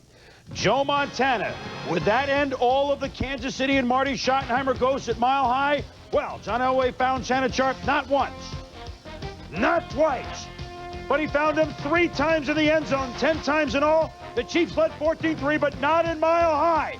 Denver beats them for the 11th straight time, 27-21, to move within a game in the AFC West. Also trying to move within a game in the AFC West, the Raiders. Tim Brown coming into his own as his receiver this year. He's already been a great return man. Look at him return the punt 74 yards against the Seahawks, who rallied late, but the Raiders go to 8-5, win at 27-23. Colts at the Giants. Wake up, it's LZ. No times for Z's when Rodney Hampton pounding had 173 yards against the Colts. Phil Simms to Chris Cab Calloway. Ho. Giants Clemson playoff berth 20-6. Jimmy Johnson Cowboys try to win to keep just one behind the Giants. At Minnesota, Troy Aikman hit Michael Irvin 8 times for 125 yards. 2 plays later on this drive, Aikman, Irvin, pay dirt. Cowboys offense in a big way, 37-20.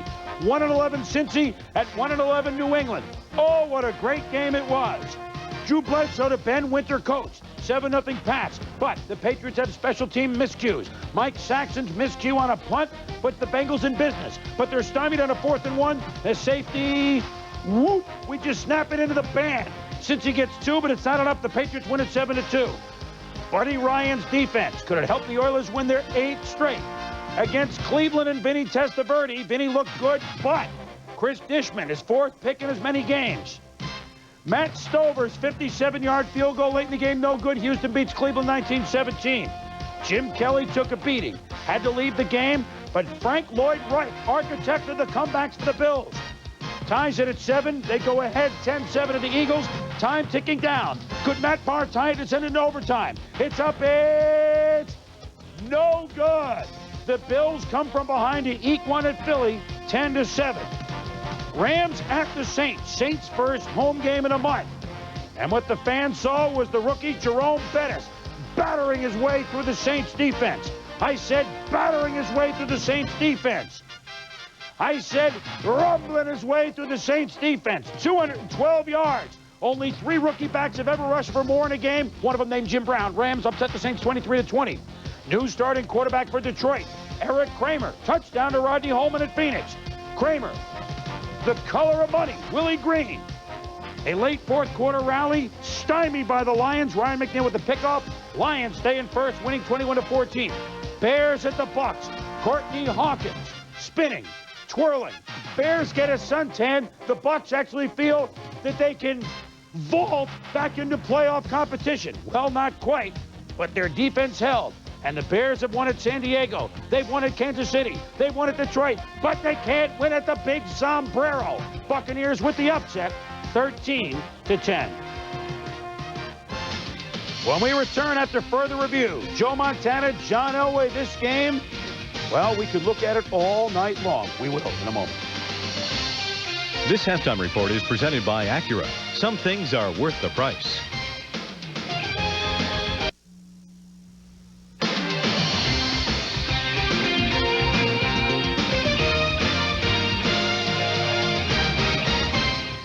It's nice to know someone did their Christmas shopping. Tom Jackson joins me here as the Pack lead the Lightning Bolts 13-6 at the half. And I'll tell you, Elway, Montana, Kansas City at Denver, this was probably the game of the year even after further review.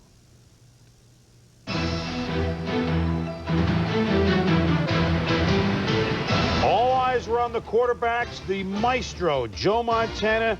Look at him find Willie Davis just conducting his receivers like an orchestra, Tommy. Yeah, and here, Chris, you see the great touch. Good coverage by Tyrone Braxton, but not good enough to keep Joe Montana from sticking the ball right where it needs to be.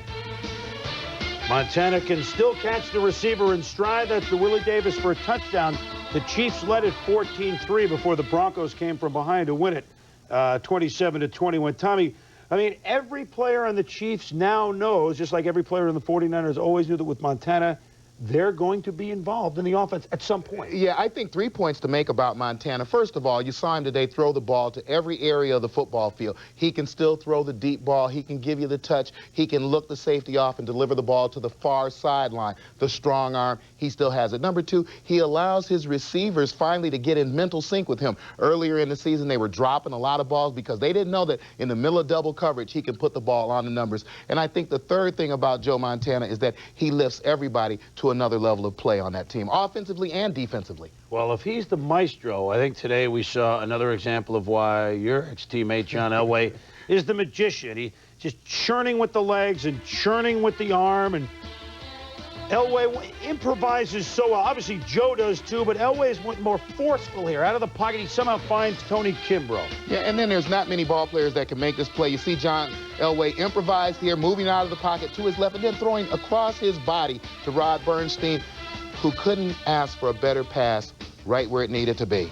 And then Shannon Sharp, Tom. Right here, Shannon Sharp gets the extra time. The offensive line, good protection, goes to the middle of the field, find the open area, and John Elway can deliver. Well, just as Joe does Elway amaze his teammates even though they see him every day in practice? Well, I think certainly athletically you won't find a quarterback more gifted, but the thing that I see about John Elway right now is that not depending on the strong arm and the athleticism all the time, he is now reading defenses. You see him going to second receivers, third receivers, sometimes even the fourth receiver. So you think that maybe he is a better quarterback than he was leading the teams to the Super Bowls. Now, you play defense. You're not on the field when Montana or Elway are on the field, Tommy, but yet you're a defensive player for the Broncos or the Chiefs.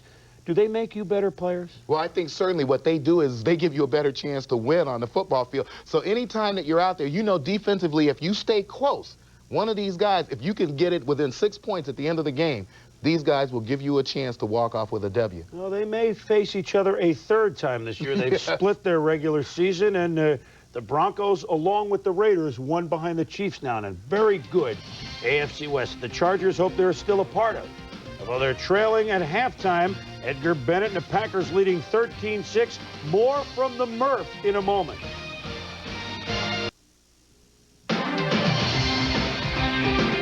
This halftime report is presented by Acura. Some things are worth the price. We're at Jack Murphy Stadium in San Diego. Halftime, the Packers leading the Chargers 13-6. As we get ready to start the third quarter, very physical first half and a great matchup with Stan Brock and Reggie White. Well, that's where you find the physical nature of the game, is in the trenches between offensive and defensive linemen. Stan Brock on your right, Reggie White on your left. Here comes Reggie.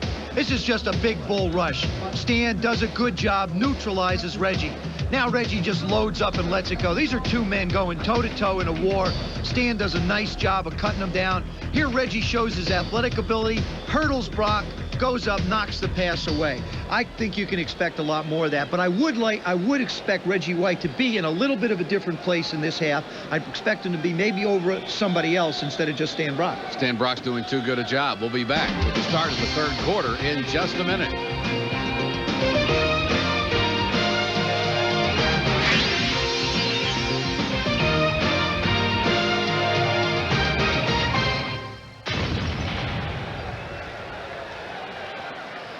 Ready to start the second half from San Diego in a game of major playoff implications for both these ball clubs. Stan Humphries was wheeled off at the end of the first half. He was x-rayed for a bruised left knee, and here is the play where he may have gotten it. Oh yeah. Jurkovic just gives him the old leg whip. Jurkovic is another one of those guys, you know, just like boilerplate, let me lock up and wrestle with you for about 3 hours. Chargers will get the ball. Nate Lewis at the 1. To the 24-yard line. Brought down by Doug Evans, hustling down on special teams. Halftime stats, rushing yards and passing yards, certainly nothing to write home about for either club. They are, but I want to show you the statistic right down there on the lower right. 4 penalties for 20 yards.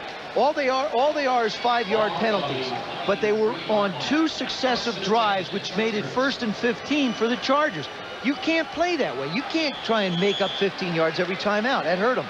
And the sacks, 2 for the Chargers, 1 for the Packers. Marion Butts gets a couple straight up the middle across the 25 to about the 27-yard line. Stan Humphries moving the football around a lot. You see him out to the right side, though. That's where he's concentrated. Not a whole lot out to the left. That's an area. He's right-handed quarterback, and you just see that naturally and comfortably. 2nd and 6 from the 26.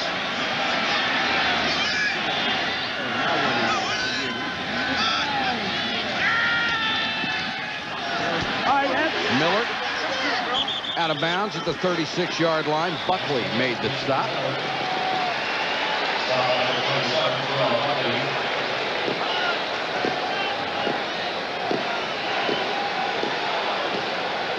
Number 92, Reggie White comes in. That's a rip and roll. What he does is he tries to rip with one hand, then he clubs and moves you with the other, and then he winds up in the quarterback's face. I don't like that rip and roll move if I'm a quarterback. On 1st and 10, Miller to the other side. Has 9, maybe 10 yards. Forced out of bounds at the 46. Michael, this is something I think the Chargers should have done in the first half. Anthony Miller is like Sterling Sharp for the Packers. He's your go-to big play guy. Receivers have a tendency to sort of get lost out there if you don't get them the ball early. They've come out right now and put him involved in the game. There's your production. Ronnie Harmon, they basically shut him down. If they're going to shut him down, you've got to get the football to Anthony Miller. That's what it looks like the Chargers want to do in this half. We'll bring the chains in from the far side.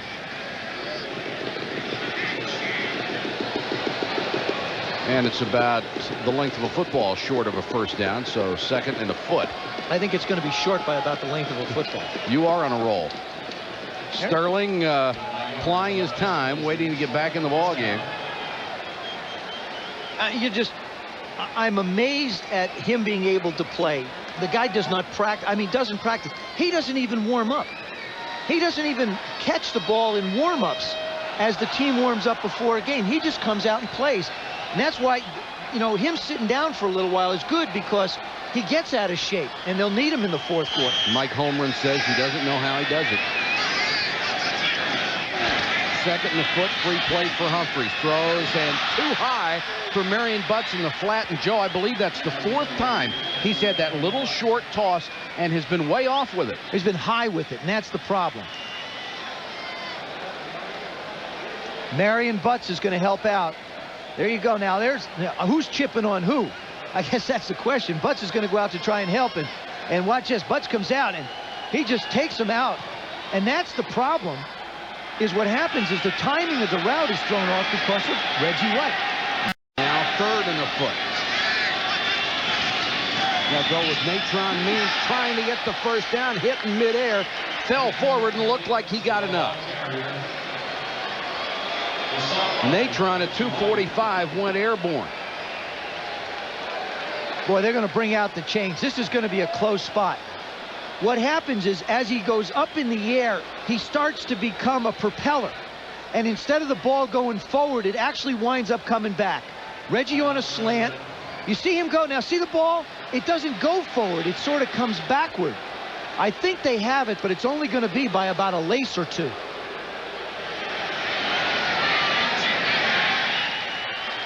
Or 3. And they have it.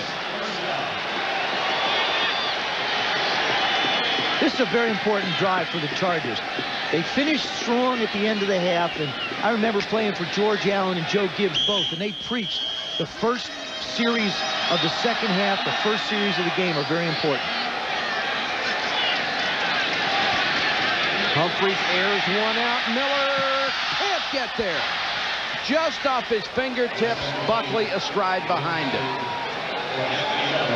Anthony Miller has owned Terrell Buckley tonight. That's the second time he's gotten on top of him. And Stan has missed it long. This one here, he doesn't really give him a chance. That's a little hesitation and go. Now, you throw the ball to the outside, but you got to keep the ball in play. You got to give the guy a chance to make a ball in play. So it's 2nd and 10. Joe Cucuzzo has checked in at right guard for Milenchik, and Joe Milenchik hasn't been able to finish games lately. Arthroscopic knee surgery earlier in the year. His knee continues to bother him. And Cucuzzo has done the job coming off the bench.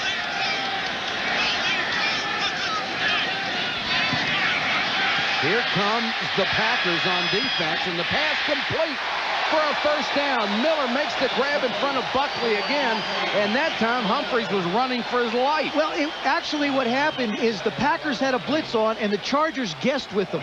That time it was more like a dash. That's like a drop roll. What he's going to do is he's going to flow to the right. Now, Miller does a great job.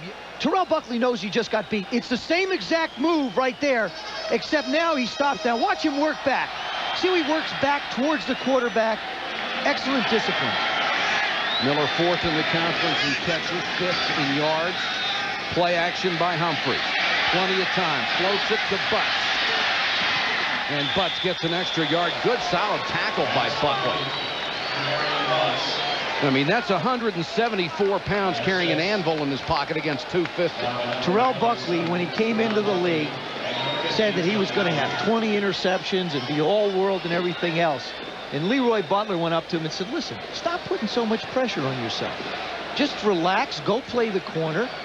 And if you do the things and you tell people you're going to do it, they don't like you anyway. So just go do it. Saw Reggie White on the bench getting a breather on this series, and we have movement up front, and they'll stop the play.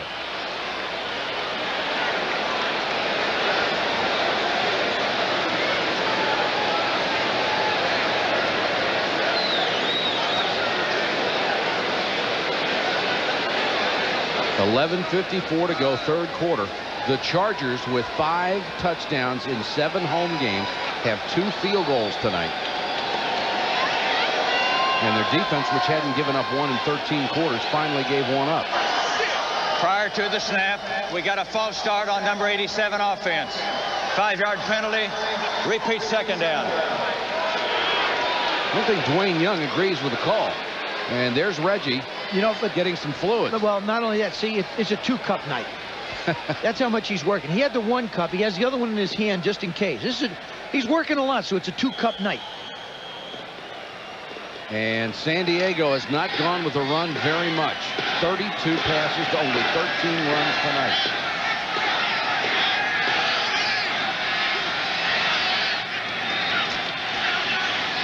Humphrey. Incomplete. Miller dropped it. Buckley was with him, but the pass was right there. They get the defense they're looking for. And Anthony Miller makes the move. I mean, they have decided they're going to work to their big horse here. It's a good move. But again, he doesn't look the ball all the way in. What really comes to mind is what Jerry Rice told us last week. The only thing he focuses on is the football first and then running second. And that's something Anthony was not doing tonight. The second one he's dropped this season. 3rd and 9. Here comes the blitz. Humphries dumps it to Harmon. Ronnie Harmon to the 35. That will be short of a first down. Don Davey chased the play down from behind. Great team speed by the Green Bay Packers. That was a double screen. They tried to fake it to one side, come back to the other, and they wound up with a fairly good game. Going to give the offense an opportunity to pick up a first down. Bobby Ross knows he's got to win. And Reggie is not going to sit out this play.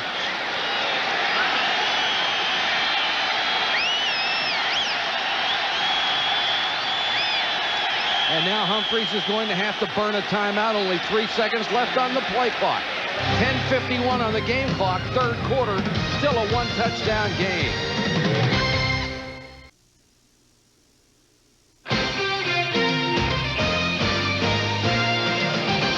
ESPN Sunday Night NFL is brought to you by Isuzu, makers of incredible 4-wheel drives, and by Budweiser, Beechwood aged for a crisp, clean, classic taste.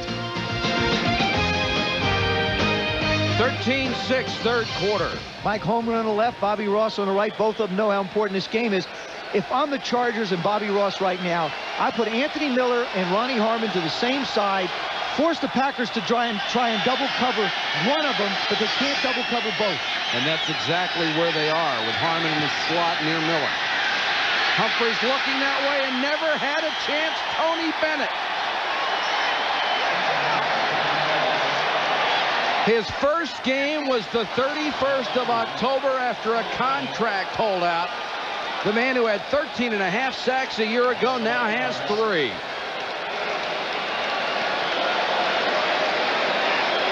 That's what you expect. You got to figure Reggie White's going to be doubled, and here comes Tony Bennett. It's just a mismatch. Alfred Pupanuk just can't stay with him. There's the double on Harmon. There they are. Linebacker inside, defensive back outside. Miller should have been one-on-one, but Humphries didn't have the time. So going for it on 4th down backfires, and here come the Packers.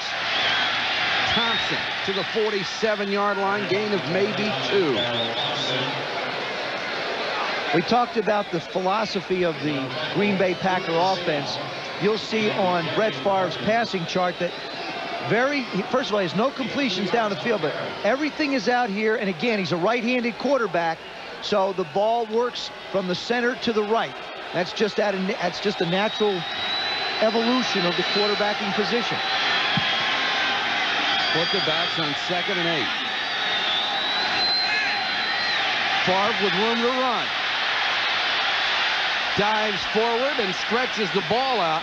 Now, diving instead of sliding, he gets the extra yardage. That's correct. If he slides, it's where he starts to slide when he first hits the ground. Which, I don't like that rule. I don't like that, because if a quarterback makes a decision to go to the ground, whether he's diving or sliding, he's given up running the ball. The ball should be spotted back further. Watch this. He's going to hit the ground, and then he's going to bounce forward. And this is what the Chargers were concerned with, as far as athletic ability to run. But watch this. He dives. Okay? The ball is a yard short. See, he made that ball should be spotted a yard behind the 45-yard line, not on the 45-yard line. Quarterback giving up. If he gives it up, it's where the ball and he go down. That's the way it should be. If not, then the defensive guys ought to be able to just unload, and we'll wipe them out. Well, right now, by rule, they can. If they go head first, you got a legitimate shot at it. Then you're looking at a lot more quarterbacks not finishing seasons. 3rd and inches from the San Diego 45. Thompson is the single setback. Favre, quarterback keeper, first down. Mike, I mentioned earlier, the dimension that Brett Favre brings to the game. When you talk to the San Diego defense and defensive players and coaches, They say he reminds them of a young John Elway. Got the great gun, but yet has the athletic ability to be very dangerous as a runner, and the size as well. He's not a small guy by any stretch of 6'2", 220. And a brilliant competitor.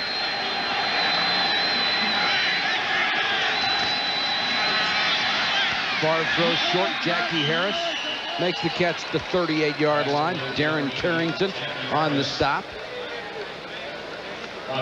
Tried to get the football to Jackie Harris on a couple of occasions. The Chargers done a good job defensively. This time they clear out the sideline and let him work outside.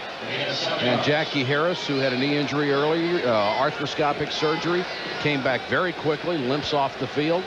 Really missed his ability to turn the short catch into the big game. Although Ed West filled in very well for him at tight end. And there's West back in the lineup.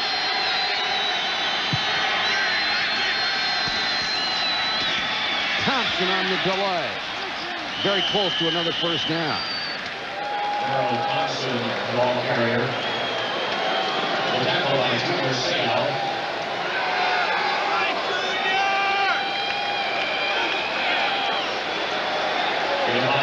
Junior Seau, we saw him blitz a few times early and have the guys get outside. See him cheat inside? He knows where that football is going. He just knows where it's going, so he cheats over and is there to make the play. That's just great film study and great preparation by a great linebacker. Jackie Harris back in the lineup. It is the 1st and 10. Packers both wide receivers to the near side. Bennett. Another good cutback, gets to the 30-yard line. Stanley Richard, the sheriff, comes up to make the hit. Very impressed by the Packers tonight, Joe. They look like a team that has a chance to be a dominant football team. I think they still will win the Central Division. I think they'll win the NFC Central. They're really thin up front, though, Mike. The one place that Mike Holmgren cannot afford any more injuries is in the offensive line. I mean, he's real thin up there. They hardly have anybody to fill in. And that's going to be the thing that they have to be concerned with through December, and if they make it into January in the playoffs.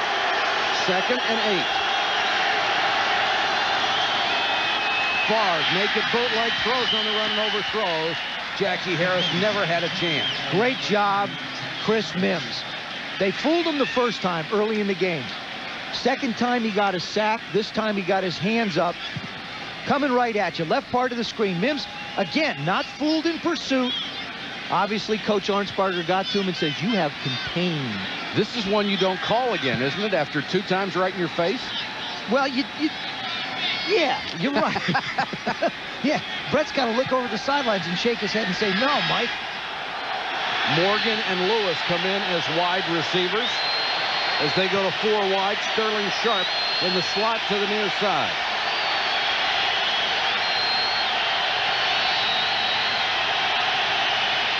And Favre hands it off. Thompson. They spread him out with 4 wide receivers and then hand it to Thompson. Nice call. Great job. What you get is one-on-one blocking up front, and you allow Thompson to just run with the football.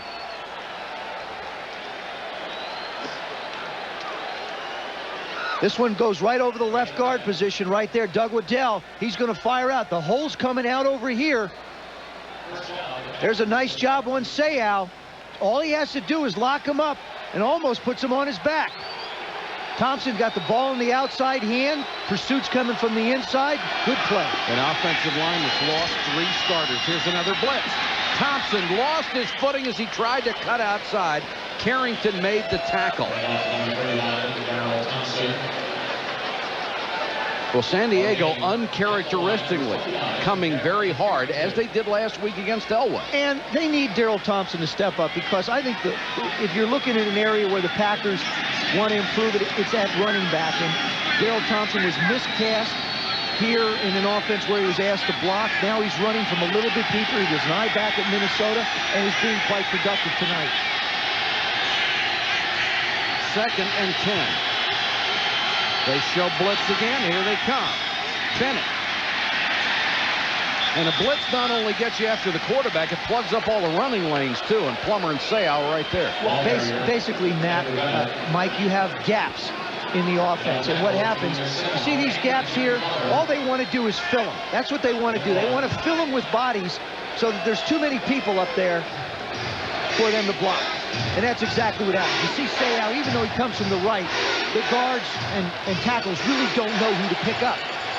Then, of course, you got to make the tackle when you get the shot, which they've done. 3rd and 9. Green Bay already up by 7, driving for more. Favre with a quick pass to Sterling, Sharp to the 5. Badly injured foot or not, you know he's going to be there at crunch time. You know, there are a lot of people who could become MVPs of the league this year. Steve Young, Jerry Rice, a lot of them. But this guy here deserves a vote. He's just hurting and still making plays. That time he caught the ball with a chance to face up. And there was no question where Brett Favre was going. He was going to go to Sterling Sharp no matter what. And Sterling Sharp has just hit 1,000 yards for the season. 1st and goal. And Favre will have to spend another timeout. Play clock was down to 2. Timeout with 4:23 to go. 3rd quarter, still a 1-touchdown game. Green Bay with a touchdown lead with 4:23 to go. 3rd quarter. Sterling Sharp with a big play on the last one to get them down to the 5-yard line. Look at the numbers. 92 catches. He's gone to 1,000 yards. He set the record a year ago at 108. And he's hard to find. This is where he's lined up. 17 times over here, 9 here, 13 here, 6 here. And all they've done is move him around. So if you want to try and double cover him, it's almost impossible because you don't know where he's going to be. Now he's wide to the right in the formation. Donald Frank in his face. Thompson, touchdown.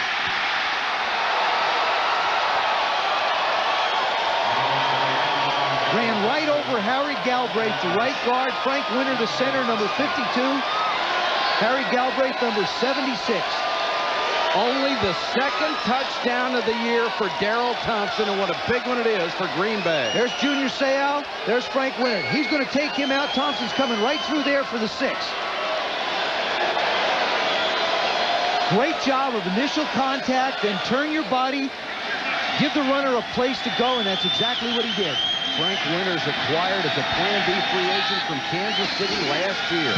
Jackie for the point after. It is good.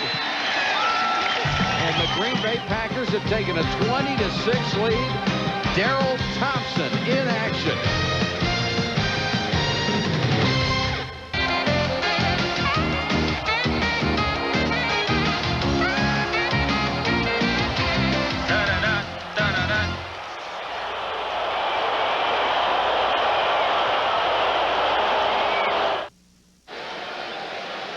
The Packers, who need a win to have a share of first place in the NFC Central, leading by 14.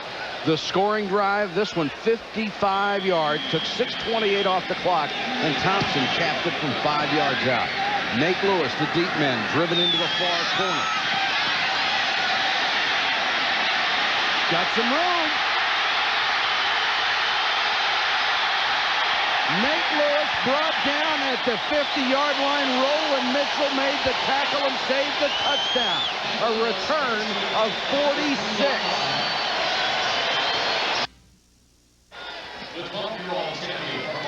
20-6, Packers over the Chargers. Goodyear blimps log over 100,000 miles every year covering major sporting events. They're here with us tonight over Jack Murphy Stadium in San Diego, where 63,000 fans are hoping against hope that the Chargers will come back. They desperately need this game to stay in the wild card playoff race. Bobby Ross says they have to run the table or they're not going to make the playoff. And I think the way they're going to have to do it is they're going to have to go with 3 wides, a tight end, and Ronnie Harmon the rest of this football game, or Natrone Means, which they have in there now, a guy who can hit a hole quick and pick up some yards for you. Great field position again for San Diego.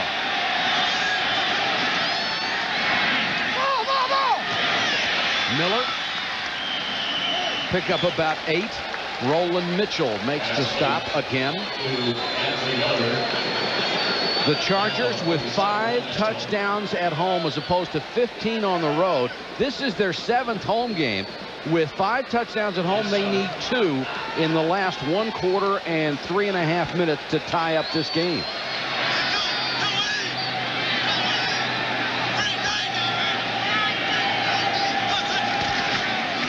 Means.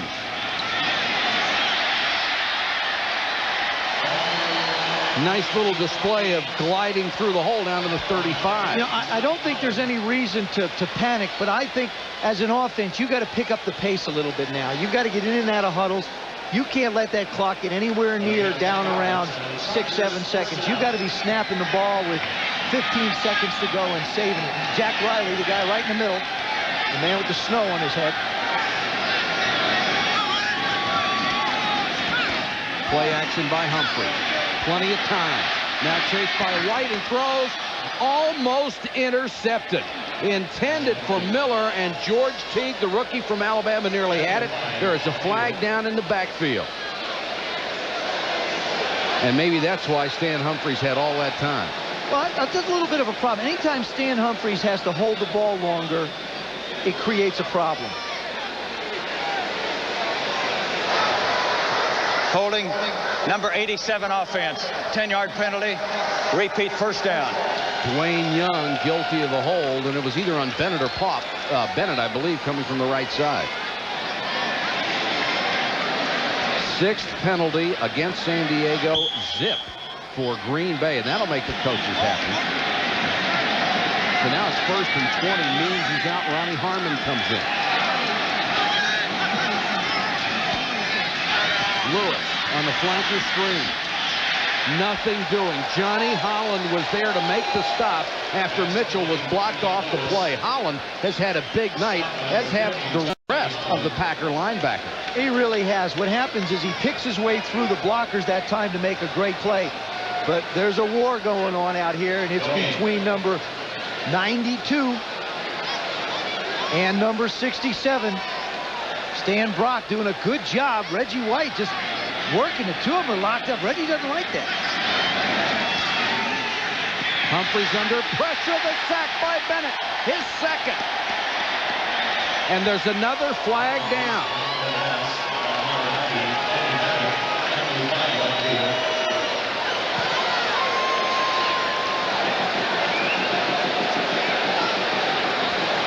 And I'm sure they'll decline this one because they'll get the sack.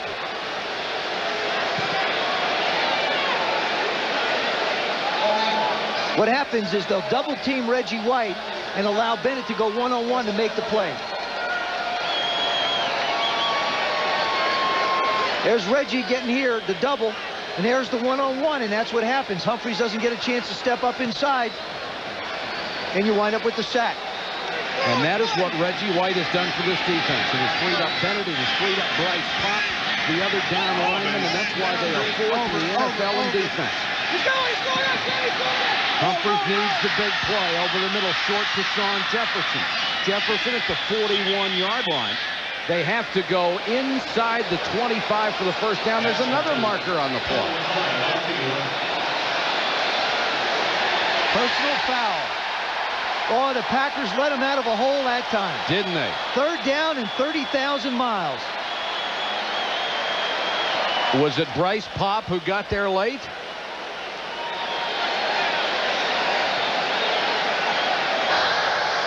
Personal foul.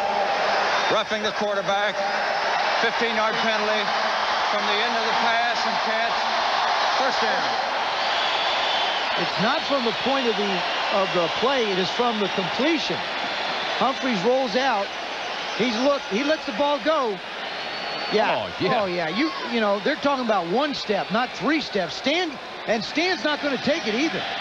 That's what I love about him. I love his fighting attitude. I mean, he's not going to give up. You come at him, he's coming back at you.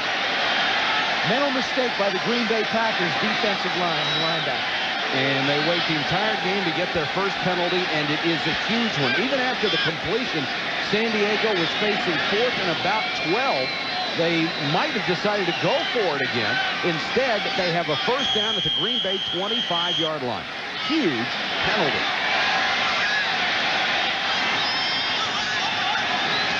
see if they can take advantage. Humphries throws. Lewis on the short hop.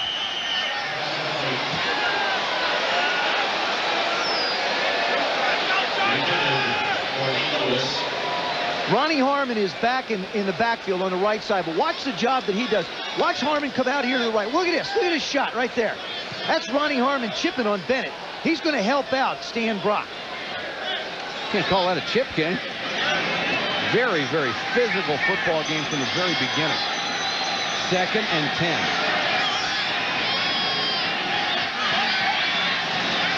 Four-man rush. Humphries hangs in the pocket, throws complete at the 10-yard line. Sean Jefferson, who's been very quiet in this game, comes up with a big, big hit.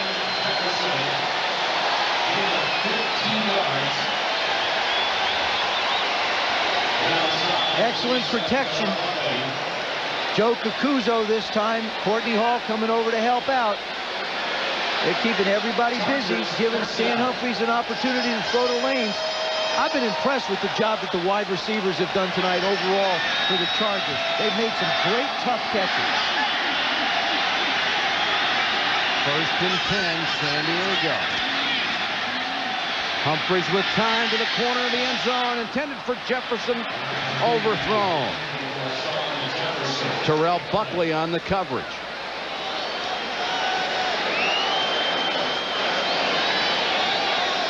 You know, it's interesting. We've seen the Green Bay Packers basically try and run the football right most of the night. We've seen the San Diego Chargers in their passing attack go after Terrell Buckley. The Chargers could get a first down right at the goal line. But in essence, they better get the ball in the end zone. 2nd and 10.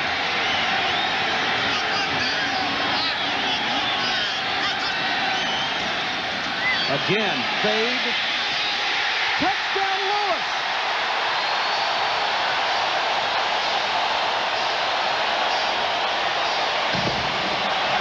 Perfectly thrown ball over Roland Mitchell and Nate Lewis for the touchdown. This is just a well-thrown football. You can't play defense much better. Nate Lewis is going to work up the field. This is going to stop, so he's got that whole end zone to work with. They run Miller on the stop. He frees it. Keep the corner with you. Now hang the ball over the top.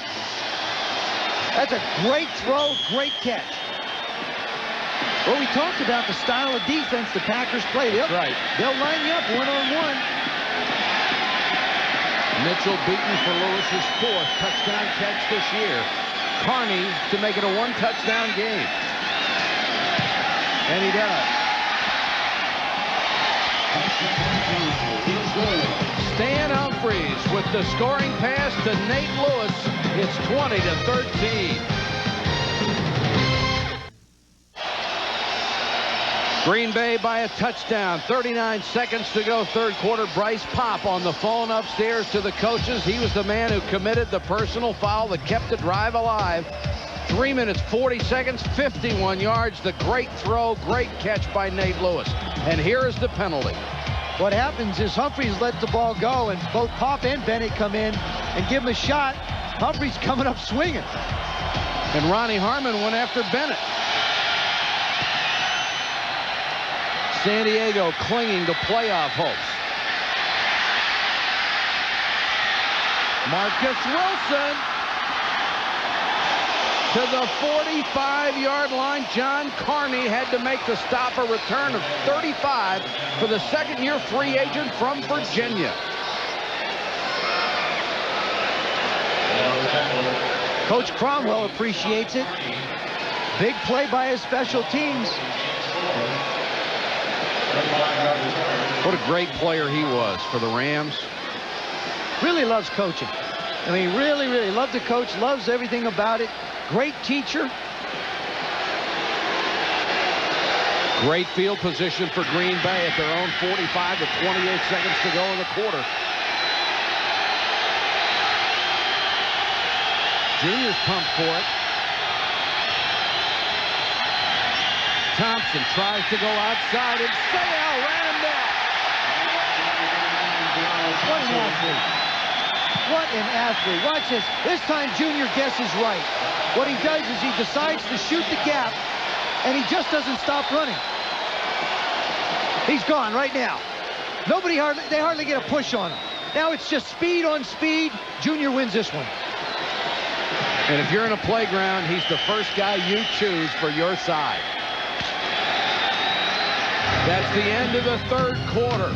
The Packers 20, the Chargers 13. 7-point ball game with a quarter to go, and you know there's got to be a sense of urgency on the San Diego sideline. They have to have this game. In fact, the rest of the game's on their schedule. Well, there's a sense of urgency now, too, on the Green Bay Packers side, because what happens is you had them out of the game. You had them third down and a mile, then all of a sudden you wind up letting them back in the game. So you can feel it on both sides. But you're right, Mike. I think the Chargers have to feel it a bit more at this point. Packers from the 42, 2nd and 13.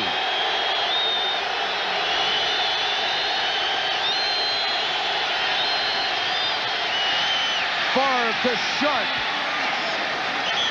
Lunges to the 46-yard line, about a yard shy of a first down. Darian Gordon made the tackle. This is where Brett Favre, I think, functions at the optimum level that he can.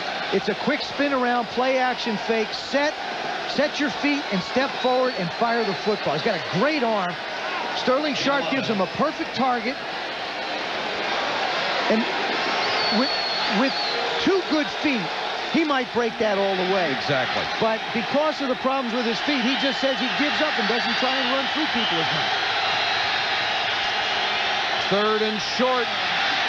First down. The Packers have made the plays when they had to tonight. Near the 43-yard line. Right here, if you're the Chargers, you go back to your philosophy of bringing your backups. Bring Plummer. Bring Say out. Get those guys involved. Fill up the holes inside. Because it does two things. It causes problems in the running game, and if Brett Favre is going to step short, you're going to have people in his face right now. And really, they have no deep threat in their passing game.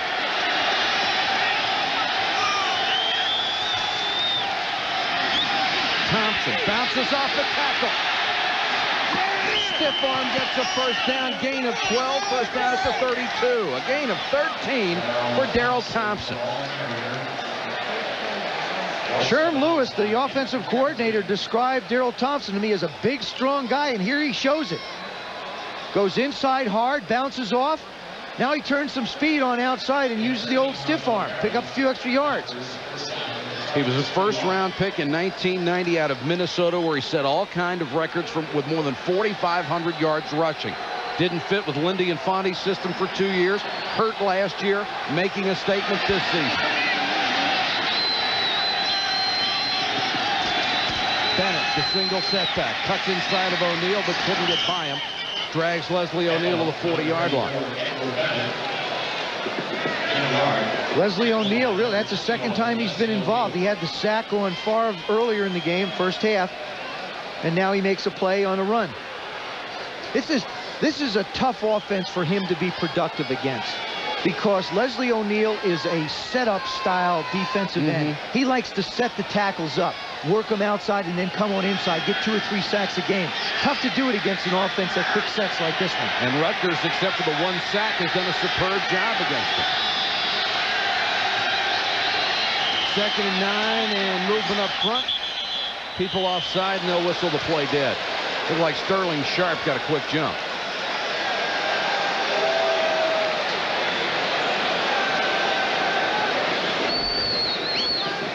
Always has that smile on his face. Snap. We got a false start on number 84 offense. 5-yard penalty. Repeat 2nd down. Yeah, he's been criticized for some people for smiling on the field when there's a mistake. But this guy loves to play football. He's not making light of it. Never. He smiles all the time. He's got a great attitude, a great work ethic. This is, to me, he reminds me of a guy that I played with who I think the world of by the name of Art Monk. These two are the same exact kind of football players. And isn't it interesting that he broke Art Monk's record? Yeah. And is going to break it again this year. 2nd and 14. Favre throws on the run. Completes to Clayton. And Mark Clayton inside the 15 for a first down. Gain of 23, and looked like he was shoved out of bounds. Donald Frank on the stop. Nice job by Brett Favre. This is his mobility. They've done a good job defensively, but they're only rushing 4. Now Frank has to try and stay with Clayton. Can't do it. Comes up, makes the hit. Clayton tears away. You know, he just quietly makes a play or two in a game that helps the Packers win. Doesn't have all the speed he had when he played at Miami, but still a big play guy. 1st and 10, Green Bay. Thompson.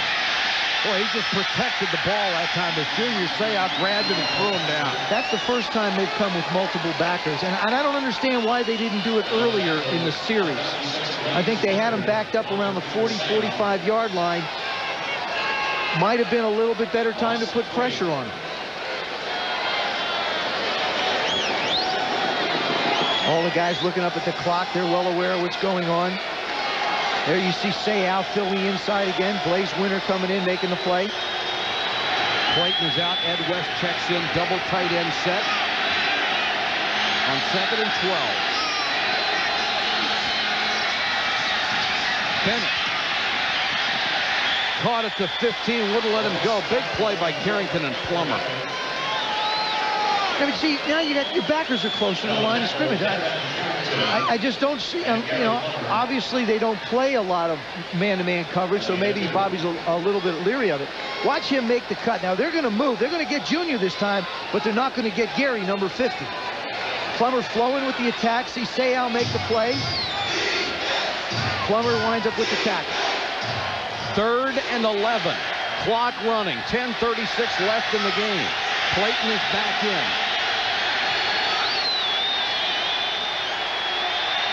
They'll hand it off. Thompson nowhere to run. Gang tackled Marquez. Pope the first man to hit him. Stanley Richardson helped out. Pope, you'll remember, made the huge special team play early in the game. And now Chris Jackie, who has hit 28 of 31 field goals this year, will try to make it a 10-point lead.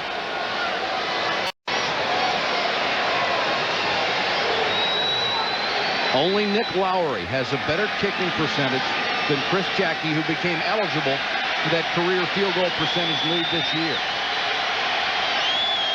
This time from 33. He's hit from 51 and 42. And he missed it. And now it looked like they had trouble with a hole. They did, Mike. You're exactly right. The snap was low down right inside. So the Chargers dodge a bullet. They're still down by 7 and still. ESPN Sunday Night NFL is brought to you by the Lee Apparel Company. With regular, relaxed, and loose-fit jeans and casual pants, Lee is the brand that fits. And by the awesome sports lineup of the Super Nintendo Entertainment System. No wonder you find the best play here.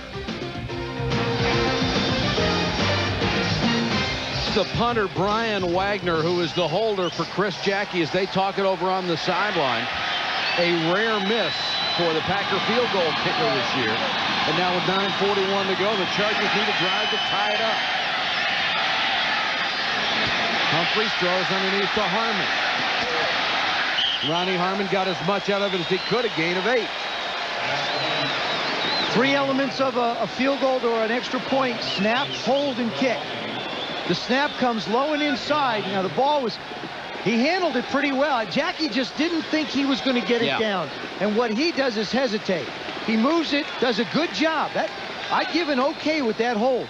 Chris Jackie's timing was thrown off a little bit. He started, stopped, and came again. You got to believe if you're a kicker. You got to believe the guy's going to get it down. Ronnie Harmon, 6 catches, 34 yards. Humphries goes short again, complete for about 6. There's the flag down.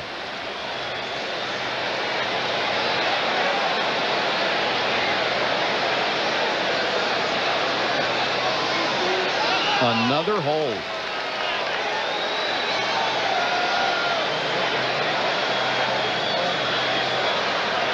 Junior looking on, hoping the offense can get it done as they did last time. Holding number 67 offense.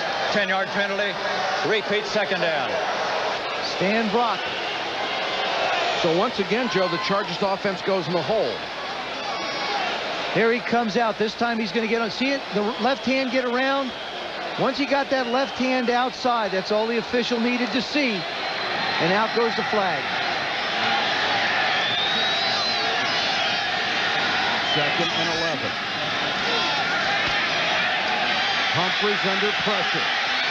Just got rid of it before Reggie White got there, but Sean Jefferson made the catch. And that's what Stan Humphries brings to this offense, an ability to break out of the pocket when the play breaks down and come up with the play when he has to. I'm not even sure if that was intended for Jefferson. Oh, yeah, it was. Good 7-step drop. He sets, but he feels the pressure. That time Brock gets his hands away good. Now he just makes the throw up the field. Nice job of getting the ball with Reggie White hanging all over you. Whistled right by Ronnie Harmon. And it's a first down for the Chargers, 8:16 left.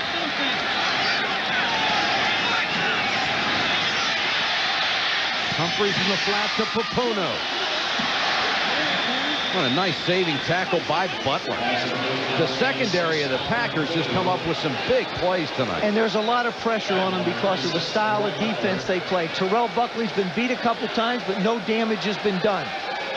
Roland Mitchell had the big play against him, still was in tight coverage. And Leroy Butler, to me, is just making a statement to say, I'm one of the best safeties in football, and I agree with him. And Humphries has certainly picked up his play in the second half.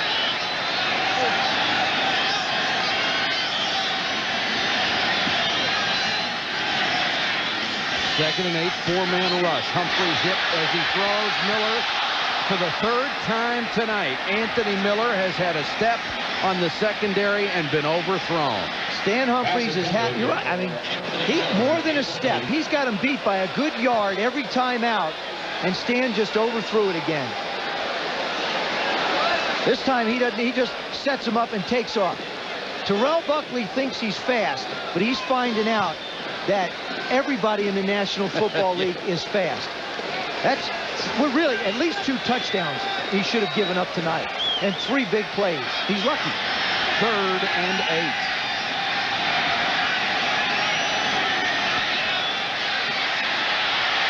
Humphries trying to scramble to buy time, throws complete to Papuno. First down. Alfred Papuno, you haven't heard too much about him at Weber State. He was the leading receiver in the nation in 1991, and we have an injury for Green Bay.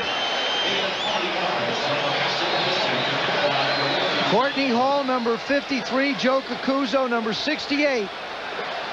They're just going to make sure Reggie White can't make plays. And this is just a great job by Stan Humphries. He steps up in the pocket. He sees trouble coming. Alfred making the play. Good hands. You know, with him back there, of course, they lost Derek Walker, who gives you everything. Derek's out. His knees bother him. But Papuno making some big plays. And we'll check on the Packer injury when we come back to San Diego.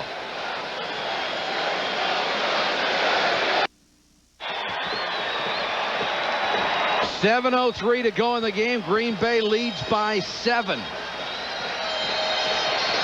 The sellout crowd of 63,000 here at the Murph. Here's the Budweiser storyline. Brett Favre, 1 interception, 150 yards passing. Sterling Sharp with 7 catches. Stan Humphries has already thrown it 45 times. And Lewis with 5 catches for 36 yards. Under 7 minutes to go. First and 10 Chargers. Humphries has been a miracle worker on this drive. Marion Butts. And George Kuntz came up and hit him in the backfield and got him down at the line of scrimmage. Here's why this game is so important to the Green Bay Packers. A win brings them back even with Detroit at 8-5. But look at the advantage they have in the top 3 in the division record. Outside of head-to-head, that's the first tiebreaker. They are 4-2. The Packers in great shape for Mike Holmgren. They've beaten the Lions once. Bill Moss into the lineup for Green Bay. He's been bothered by injuries all year long. Humphries under pressure, dumps it to Harmon. Look at that. Ronnie Harmon with a brilliant ability to elude people. Gets within 2 yards of a first down. Johnny Holland made the tackle. It doesn't matter now either for the Chargers, Mike. They are in 4-down area. They've got to take 4 downs to get first down. So they're going to have 2 cracks here at trying to pick it up. On 3rd down on this one, you do whatever you can. You bring in your short yard. But watch him stop and start. Look at that. Head moving, shoulders moving. Hello, goodbye, I'm gone. George Kuntz, try and catch me. 7 catches, 42 yards for Ronnie Harmon. I still think he's the best 3rd down back in football.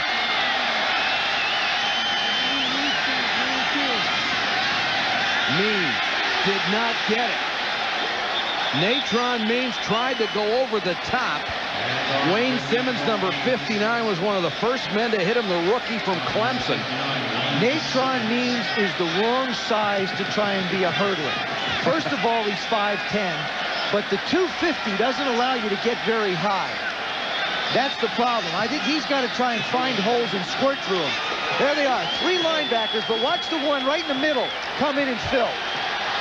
4th and a yard. Steve Hendrickson, the linebacker, comes in as the up man in the eye. Means the deep man. They'll try it again. Means hitting the backfield. And the Green Bay Packers have held.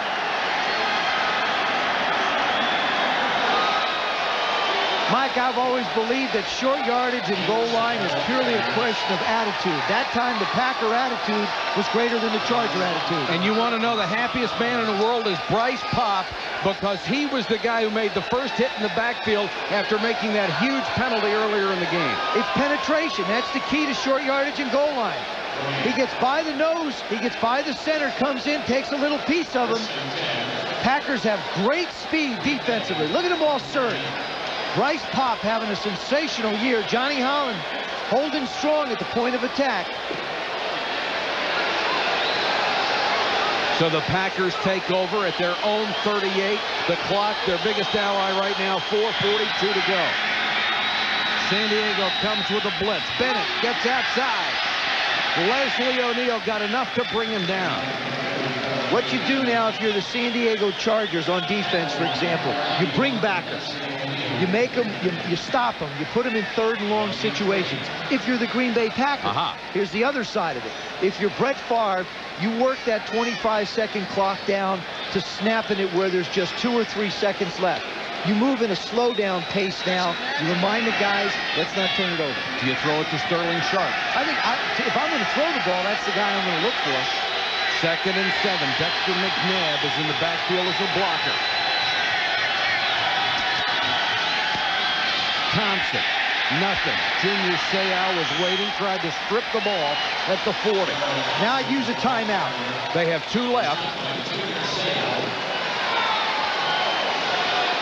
They've stopped the clock with 3:50 to go in the ball game. The Chargers desperately trying to get the ball back, down by 7. 3:50 left in the ball game. Green Bay leads by 7. They have it 3rd and 8 at their own 40-yard line. San Diego can only stop the clock one more time. Bobby Ross is rolling the dice right here, and Sterling Sharp with that injured foot is on the bench.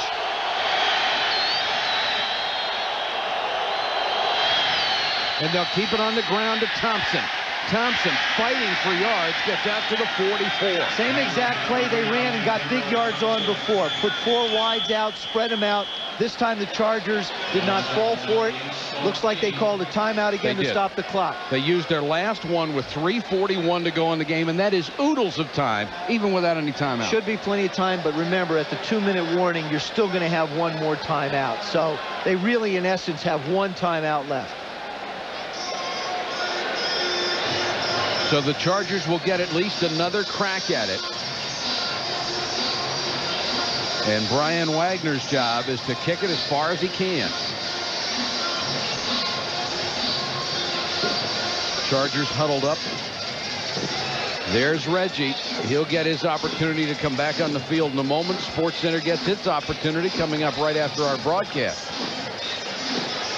Update you on everything that's going on in sports. Wagner has not had a really good night, averaging only 39.5 and a very low net of 32.5. even though he has some great numbers on the season. And there is the leading punt return man in the NFL, Darian Gordon, back to his 16-yard line. What a time for a big return here.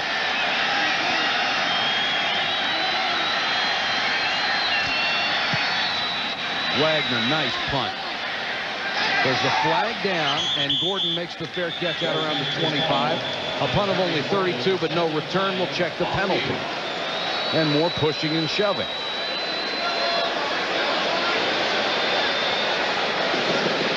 Jim Morrissey picked up from the Bears on waivers, who's an excellent special teams player. Well, you've got the ball to 25. You make him kick it again? Yeah, I think so. I think you're going to put the ball in Darian Gordon's hands. I think you make him kick it again and give him a shot at a return. On the offense, number 29 was lined up off the line of scrimmage. Repeat 4th down. That's Marcus Wilson. See, I think when you have weapons, and I would look at Darian Gordon as a weapon. Definitely. You try and take in a game and figure how many times can I get my weapons with their hands on the ball. Guy like Sterling Sharp, guy like Anthony Miller, guy like Darian Gordon.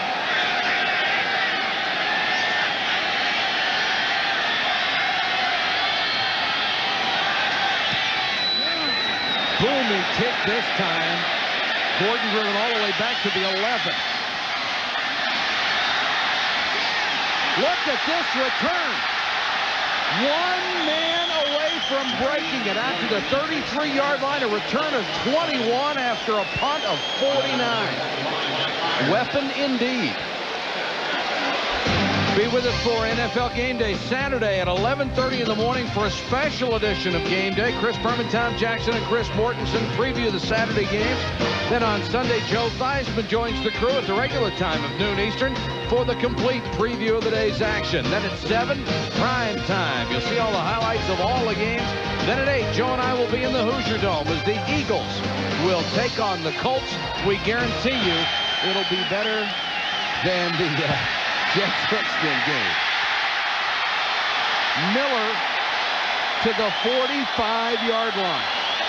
What a second half for Stan Humphries. Well, they just lined it up and thrown it. Like I said, the Packers invite you to do that with their man-to-man coverage. They challenge you, and so far Humphries has missed the big ones, but he's delivering on the short ones. And Miller has gone over 100 yards for the night. Short to Harmon. Got all he could and got out of bounds in front of Johnny Holland at the 38. They do not have any timeouts, but there's plenty of time on the clock at 2:49. As a quarterback, you love to play with smart players that understand what you're trying to do. Ronnie Harmon knows they don't have any timeouts, and Stan Humphries doesn't have to remind them. And so what he does is he gets close to the sidelines. Instead of trying to pick up 2 yards, he just goes out of bounds, stops the clock. Time is important right now, not yardage. Reggie White looking for the big play, moves over the center. Flag is down. Humphries throws complete again. Nate Lewis to the 30. Now we'll check the penalty.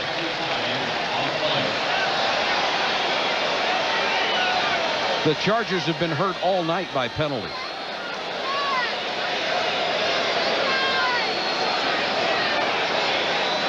I think it's going to go against Stan Brock, number 67.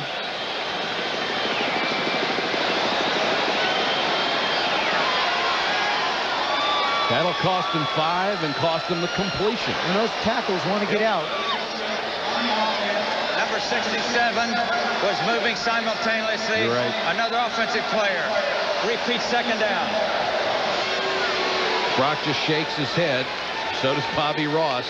Well, 8 penalties, 55 yards. But it doesn't hurt you in this situation because now you got 2nd down and 9. It's not that devastating. You're going to use 4 downs anyway. Packers come with a 4-man rush. Reggie nearly got there. The ball overthrown and picked off. Buckley. Terrell Buckley to midfield to the 47-yard line. What a great catch. A return of 33. This ball just gets away from Stan Humphries, but there's a good reason. Because number 92 is breathing down his knees. Terrell Buckley with a great interception. Watch number 92. Reggie White comes hard up the field. Brock trying. Now he comes down low on Humphries, and this ball just sails. This ball just sails high and away. He's got Nate Lewis. It just gets away from him. Well, what a catch by Buckley, his second interception of the year. And nobody will rib him tonight about the goal he set for himself of 20. No, he got a little bit of a way to go, but he makes a big play right there. And Reggie White, we talked about at the beginning of the telecast, even if he doesn't make the plays, he's made everybody else on this defense better just by being there. Thompson just trying to kill the clock. Remember, San Diego can't stop it. And if the Chargers lose this game, their playoff chances may go down the drain with it. And Stan Humphries distraught on the sideline. He had a terrific second half. If there's one thing that happens to Stan Humphries is if he's going to miss plays, he quite often misses his passes high. And that's just a question of something he has to work on. We have hit the 2-minute warning in San Diego where the Packers lead the Chargers by a touchdown.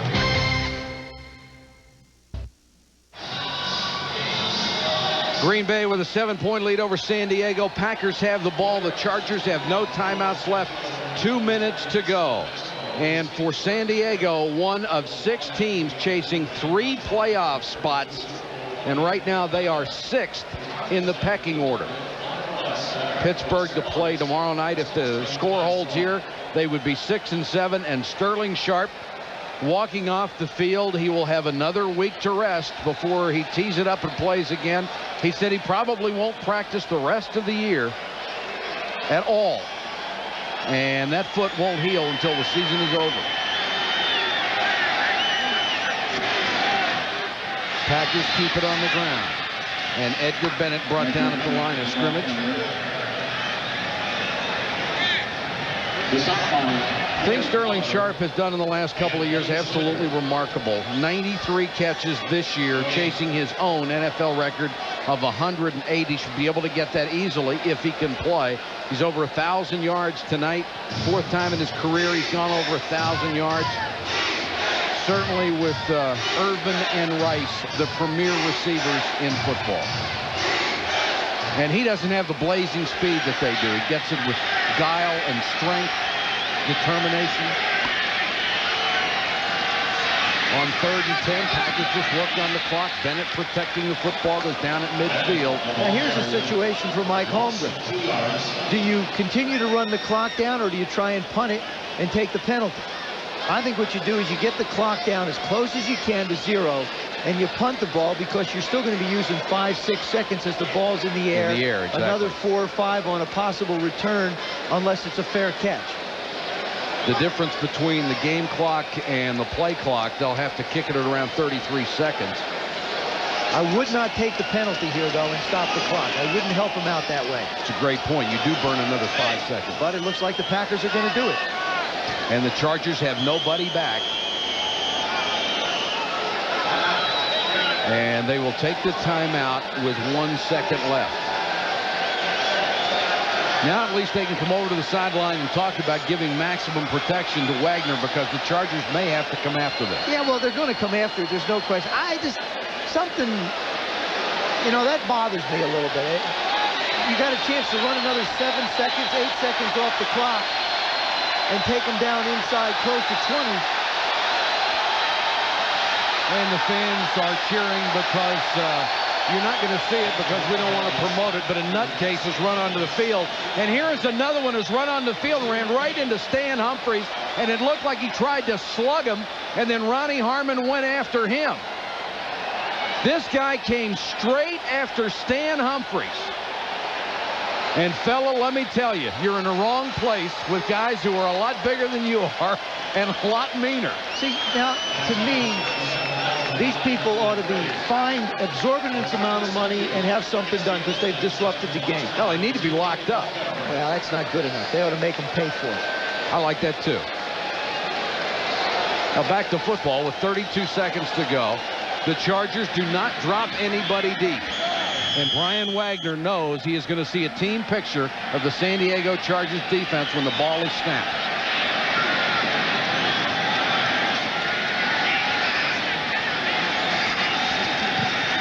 Did a great job just getting rid of it. 1 step and punt. And on top of it, he may kill it at the 1-foot line.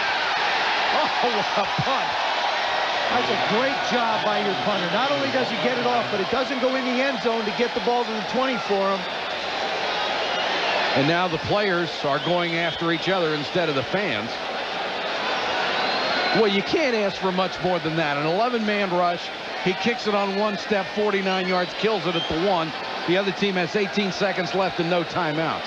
I think the difference in the game, Mike, was opportunities. The Chargers had at least Terrell Buckley beat twice with Anthony Miller, couldn't come up with the play. Well, you're the right. Packers just hung in and hung in and hung in, played great in every element of the game. Reggie White has never won a championship at any level that he's played since he was a child. And he thought about retiring because of the frustration that it caused for him. Humphreys desperate. Dumps it short, tried to hit Harmon and threw his hands with 14 seconds left. Reggie said he was so impressed by the Green Bay Packer coaches when he was being courted by different teams as a free agent. Said they were tremendously sincere with him. He thought they valued him as a person and not just a commodity. The first 4 games he really struggled, and then in the 5th game, which was against Denver on Monday night, he had 3 sacks, and that's when he really started to emerge. Dan Humphreys out of his own end zone, intended for Lewis, tipped in the air, picked off. The Packers turn it over again. Mike Pryor with the interception, and that will do it with 4 seconds left. And we've got another fight. The frustration boiling over for the Chargers, and Leroy Butler is the injured player. And boy, you hate to see this. Looked like he got hit on the collision with Lewis and Pryor. He's having such a tremendous season and means so much to this club.